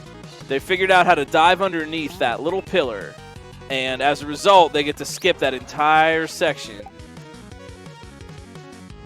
SMW Thwomp and Korok are both good decisions. Thwomp would be fairly. I'll do a Thwomp. It might end up looking more like I guess a Thwomp or a Kevin block. Those are just kind of an ornately carved. That would be a good one to work with. The Korok also would be kind of cool. I bet I could do a Korok. They're all just sort of lumpy shapes with a little tree mask. I bet you know what? I bet you I could do a Korok. That's not bad. I bet you. Pardon me.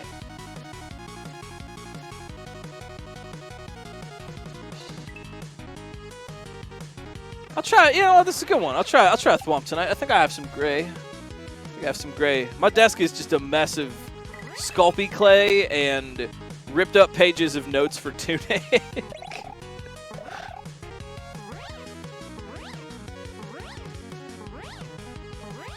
I could do a bongo kitty too, huh?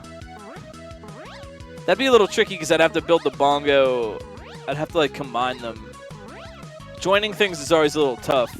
But I guess I could use just isopropyl alcohol. Thanks, I appreciate that. I'm just thinking of ideas. I gotta like have an idea. I gotta like have a picture in my head. I tried making a Shy Guy last night, but it came out horrible. And it got... an unfortunate accident happened to it, and it was squished. The nice thing about working with clay is that you don't have to waste materials to practice. If I don't like what I made, I just squish it up.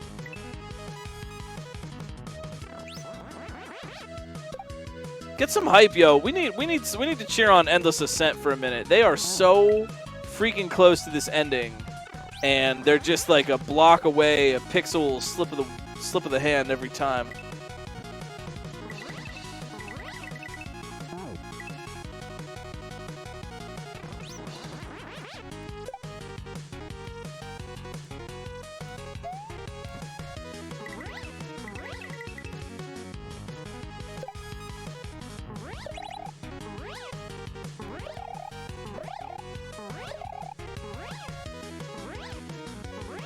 I love that cheese. Ender Games, the big cheese points. They get the additional 5,000 cool points tonight.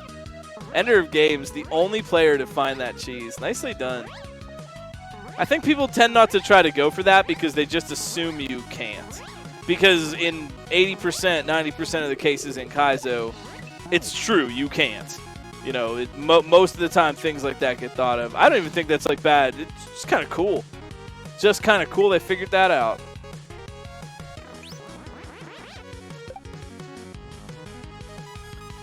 Yo, Bob Barrow on the lower left, getting that flight.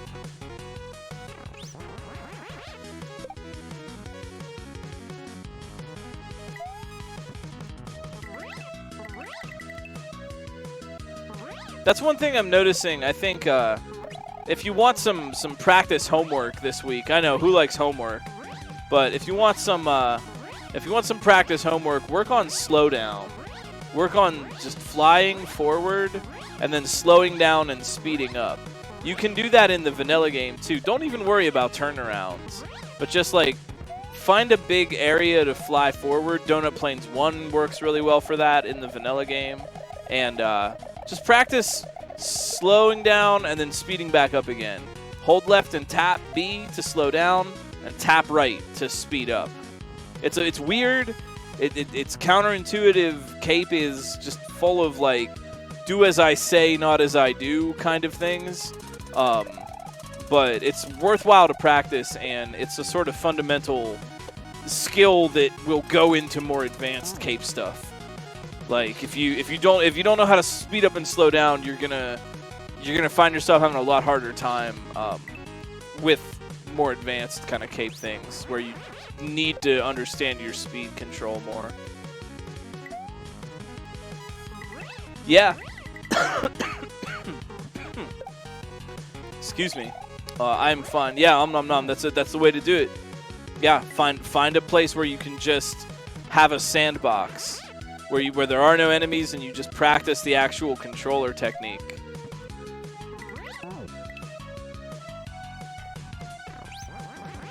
Donut Plains 1 has these areas that exist like to teach you how to kind of fly and stuff. Or yeah, Yoshi Fly. We haven't even got into that yet. What's up, Flips? Another extremely competent Cape player. Synthesizing a reaction of Sticky Fly and monochlorinated Cape spins.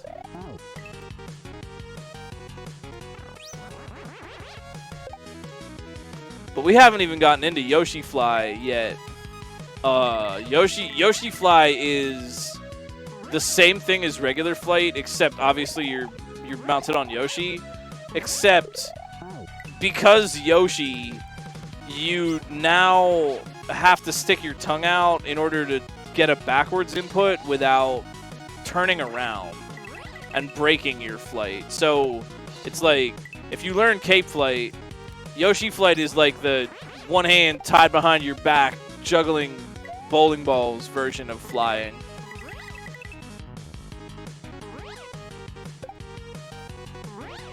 That is true. I didn't even notice until now, but you're right. Yellow Yassi-chan is here in the Cape level.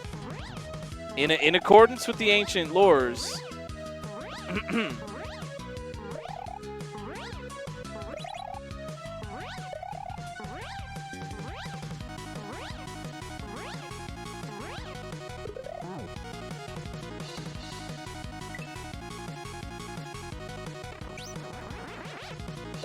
Cape is, I'd say without a doubt, the most subtle of the martial arts of Kaizo. I mean, well, and then you get into puzzle, glitch, abuse, tech, which could get more subtle, but when it, if it's a debate between Shell and Cape tech, Cape is way more subtle. I say this as predominantly a Shell player, but I've also spent my time with Cape. I put my time in. Cape is the harder and more subtle of the disciplines.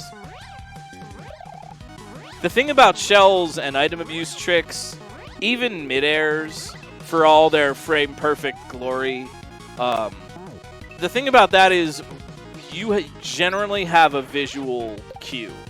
You can look at the screen, and what you're looking at on screen is what's going on. And with Cape, it's not really always like that. You might need to move backwards and then turn around and keep going backwards, or double spin, or make some kind of counterintuitive combination of inputs where you don't release Y except for at the one moment where you do. And so you wind up having to play a lot more from feeling and less from visualizing. And that adds a degree of subtlety that makes Cape very difficult to learn. At least if you're trying to learn a shell jump or a midair, you can see, yes, I did not land on the shell, of course. And then it's easier to get visual feedback about what you did wrong with item abuse. But with Cape, unless someone actually would tell you, I mean, I've had to actually sit down and be told, like, step by step how to do Cape inputs. And unless you have that kind of knowledge to go on, it can be really hard to figure out why anything is happening or working.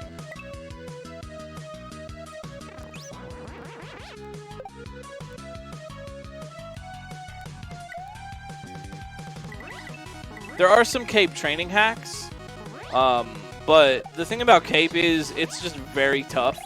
So, honestly, I feel like either practicing in the vanilla game or just diving into a reasonably challenging Cape level is like, Cape is a lot of trial by fire. There really isn't a shortcut to internalizing a lot of the concepts in Cape. Unless you just do it. Personally, I would recommend Let's Give Up. It's a lot smoother than it's a lot smoother and more fair than its amazingly complicated level design might indicate. Not to say it's bad. It's just it might look really intimidating, but actually it's pretty chill. It's chill in a fair and understandable way.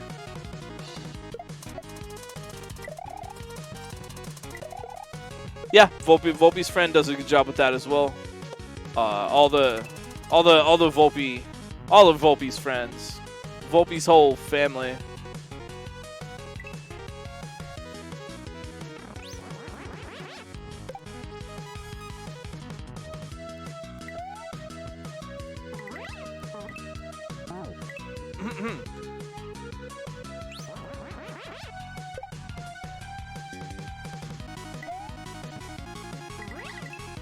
Whoa, wait, whoa, what? Dang, we're almost, I didn't even realize, time has just kind of flying by tonight. We schedule about 2 hours for these broadcasts, and it's already 1 hour and 50 minutes. I personally wouldn't mind going to a little overtime if we want to get some clears, and I feel like everybody's just having a fun capular night. But we'll see what's up. We still got 10 minutes. We got time for clears.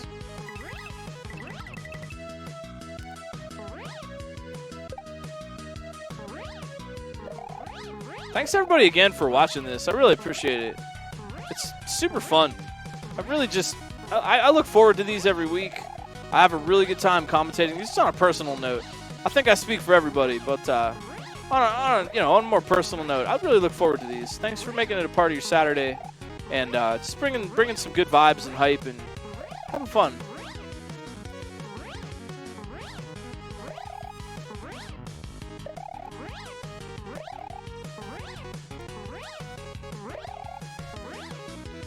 Oh, really?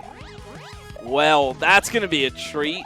Come back and see us next Saturday, 8 o'clock p.m. Eastern Standard Time. A level from the Borgie Man. Their very first new level drop since Luminescent rocketed to the top of the charts earlier this year.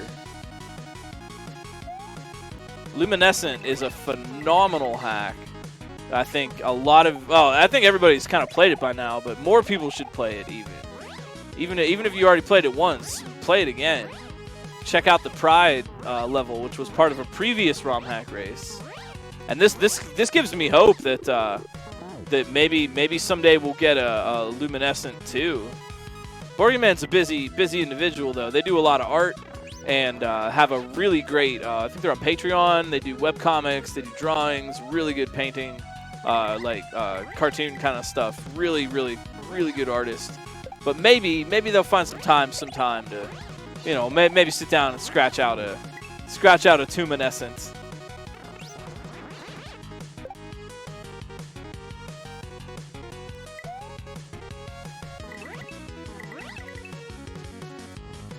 You just started Luminescent. That's wonderful. It is a very clean, sleek, modern hack. Oh, hey, yo, you don't have to apologize. No, it's a stupid question. Thanks for dropping by. You're new. So, no. The point of these races is that the level of the week. We have a new level every week, and the point is that the racers have never seen it before. Now, they've been playing for about 2 hours, so they've seen, now they've seen a little bit of it. But before the race, they have never, ever seen it. So all of the races are improvisation, sight reading. They do know a little bit about how difficult it might be in a couple of categories, but they don't know what the tricks are going to be, what the skills they're going to need to use are. They're made special for the races and tested each week by members of the community, so you'd be guaranteed to see a fresh new level every week and see the racers try it out. We have had practice levels in the past, but I think it's I think everyone kind of agrees that the sight read races are the way to go. I think they're very exciting, they're dynamic, you never know what you're going to get, and racers seem to have a lot of fun with it. There's a long tradition in Kaizo of doing these sight reading races of levels you've never seen. It's I guess it's just like anything else, musicians sight read to test their skills. Improvisation is a good way to test your skills when you don't know what you're going to have to do. So you don't know what to practice. So practice everything. Yeah. If you want to learn a little bit more, you can go to romhackraces.com.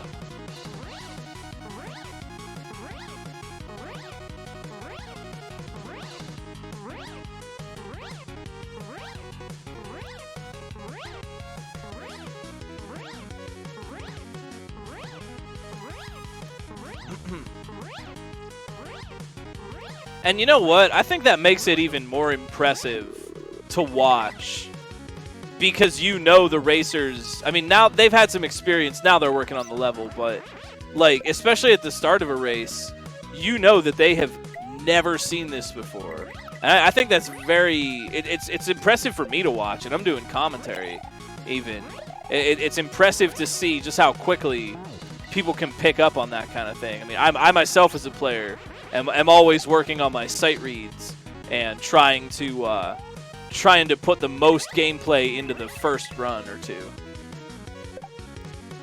Yeah, feel free to ask questions. Thanks for dropping by. There's a lot going on with Kaizo Mario ROM hacking, and it can feel a little bit intimidating at the start, but the community is really welcoming, and there are lots of people who will help answer questions. It's cool to have people who are interested in this kind of thing. So we're very, very happy to have you. Oh.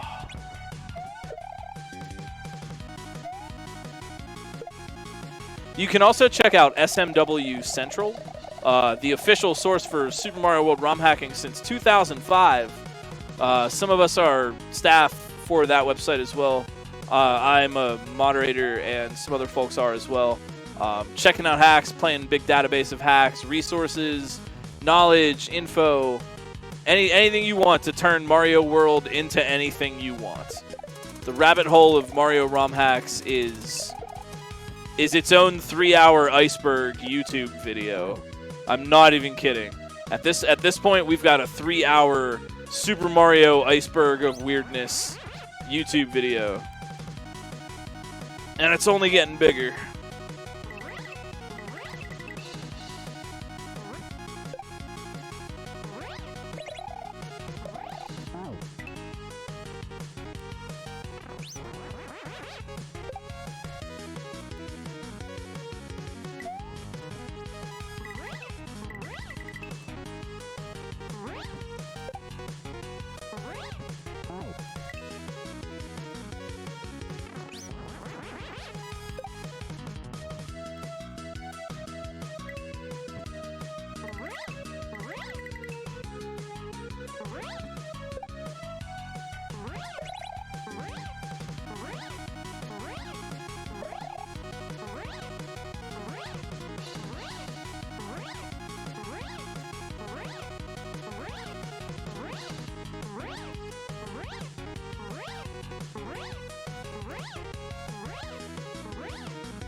Shout outs again to our maker tonight, Cangrejo.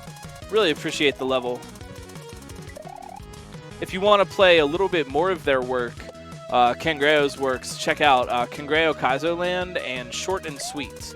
Short and Sweet is really good. Cangrejo Kaizo Land, I'm not sure if I've played it. I think I have. Oh, Germ Dove at the pipe, but they didn't get the switch open.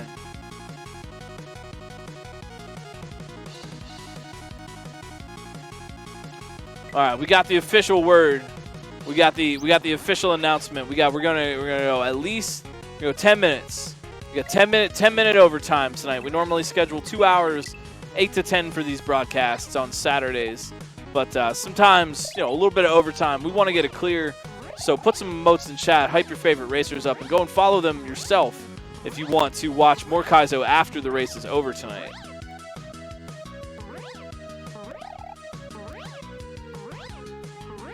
I'm really, really proud that the Kaizo community has managed to turn into such a deep and vibrant wormhole.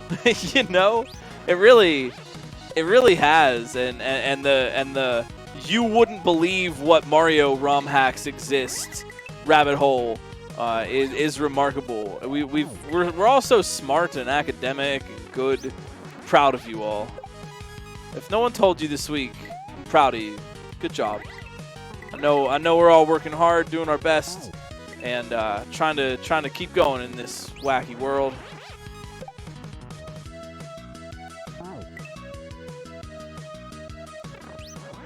Have a good night, Om Nom Nom. You rock.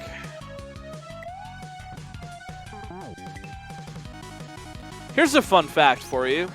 We mentioned the fact that the Cape section contains a frame-perfect trick, but we didn't even mention that Sticky Flight used to be considered TAS only. It used to be considered too difficult of a trick for a player to be reasonably expected to do in real time. Now, it is so standard that we didn't even mention that fact for 2 hours. Think about that.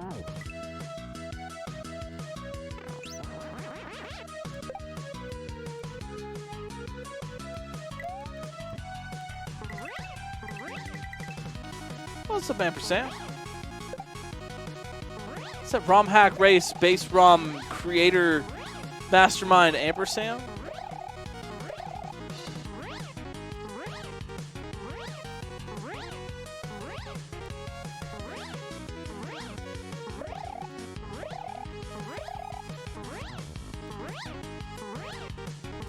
Yeah, check out the base ROM on GitHub now. We're classy. We're on GitHub now. Look at us. Look at us.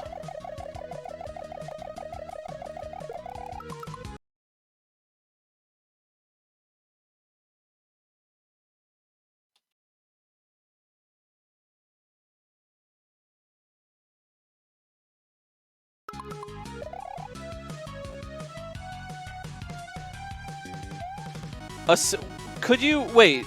Then BK, could you explain for us the difference between assisted sticky fly and unassisted? I'm not cognizant of that difference, or it's just lost in the folds of my mind. Germed up, pausing to check out GitHub. That's right.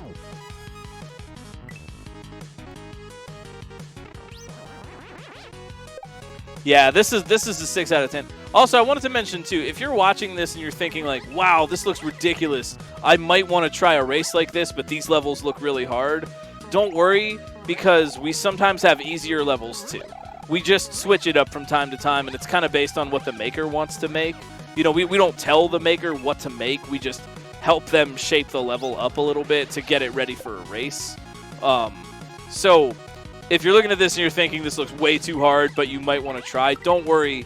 This is like maybe a 7 out of 10, and sometimes we have 3 or 4 out of 10, maybe a 5 out of 10. You know, just easier, you know, slightly easier Kaizo stuff. This takes a lot of tech and a lot of knowledge to get through. So come one, come all. If you don't like this week's level too hard or too easy or whatever, just wait. There'll be a new one next week. I bet we can trust. I don't know what Borgyman's got cooked up for us, but I bet we'll have we won't have as hard of a level next week. Assisted is when you fly into an invisible coin block and pulls up, which activates into a bounce sprite and puts you into sticky fly, which is more forgiving, right? That is true. So yeah, in this case, what BK is telling us is that the setup is made more forgiving by the presence of the Kaizo blocks, whereas if it were just a solid ledge, it would be more difficult and more precise. And that is the solid ledge is the way the vanilla game does it.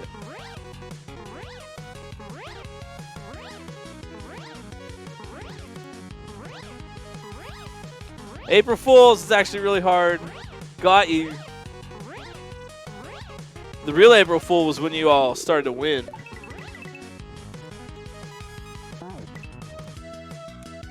You weren't supposed to win.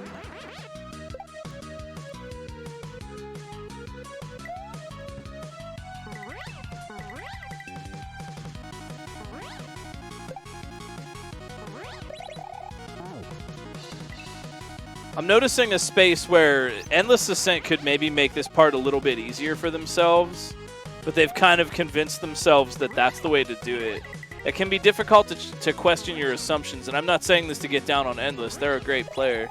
But just to point out that for all of us, and myself included, it can be really difficult sometimes because this technique for the bullet is working, and they have seen that to work. So now that's an assumption that they're making, that that's what you do, and it can be really tough to find those assumptions and question them.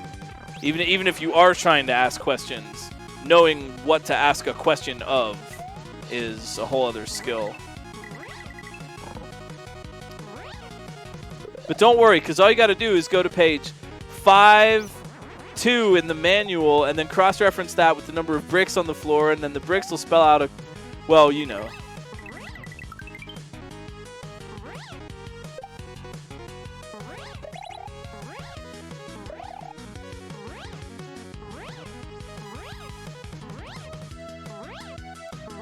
Five minutes on the clock. We're looking for a clear.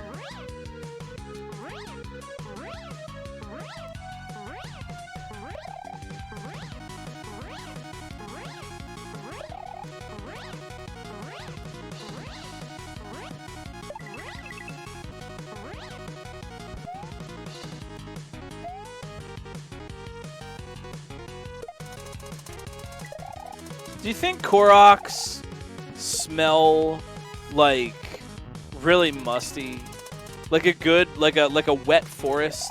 That's how I picture Koroks. They like smell like a musty forest.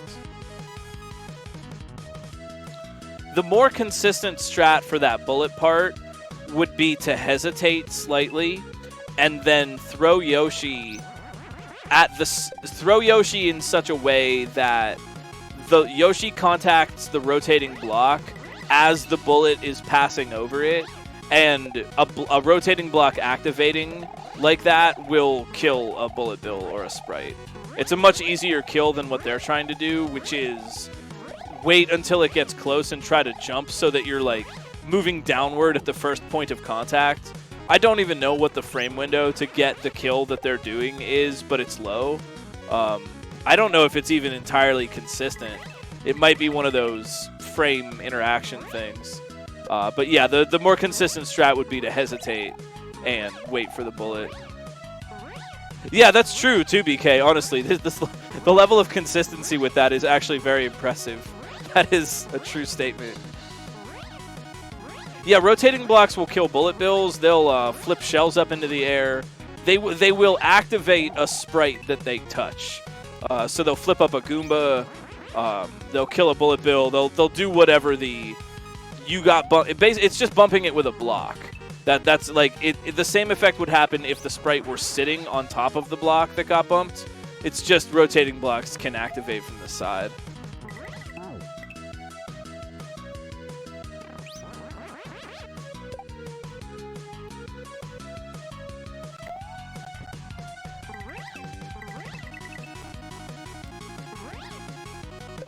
But that's really just a case of like just questioning your assumptions, and believe it or don't, all of us, myself included, as Kaizo players and gamers, are doing things like this. I'm not saying this to get down on Endless. It's a perfectly relatable situation, right? You could get so much more consistency if you just change that one little thing. But you know what? They're doing great with it, so maybe I should just shut my mouth. But it's a matter of questioning your assumptions, and really, a lot of times there is like one weird trick to get way better. So instead of torturing yourself, try to find that one weird trick. Again, good gameplay starts with mindfulness. Good gameplay starts with observation. Observation starts with mindfulness. But it's tough to be perfectly mindful. If you were, you'd transcend space and time and float away, and then we wouldn't get to see you play Kaizo anymore. So maybe it's alright that we're stuck here in this mortal coil. Hi, Purplish.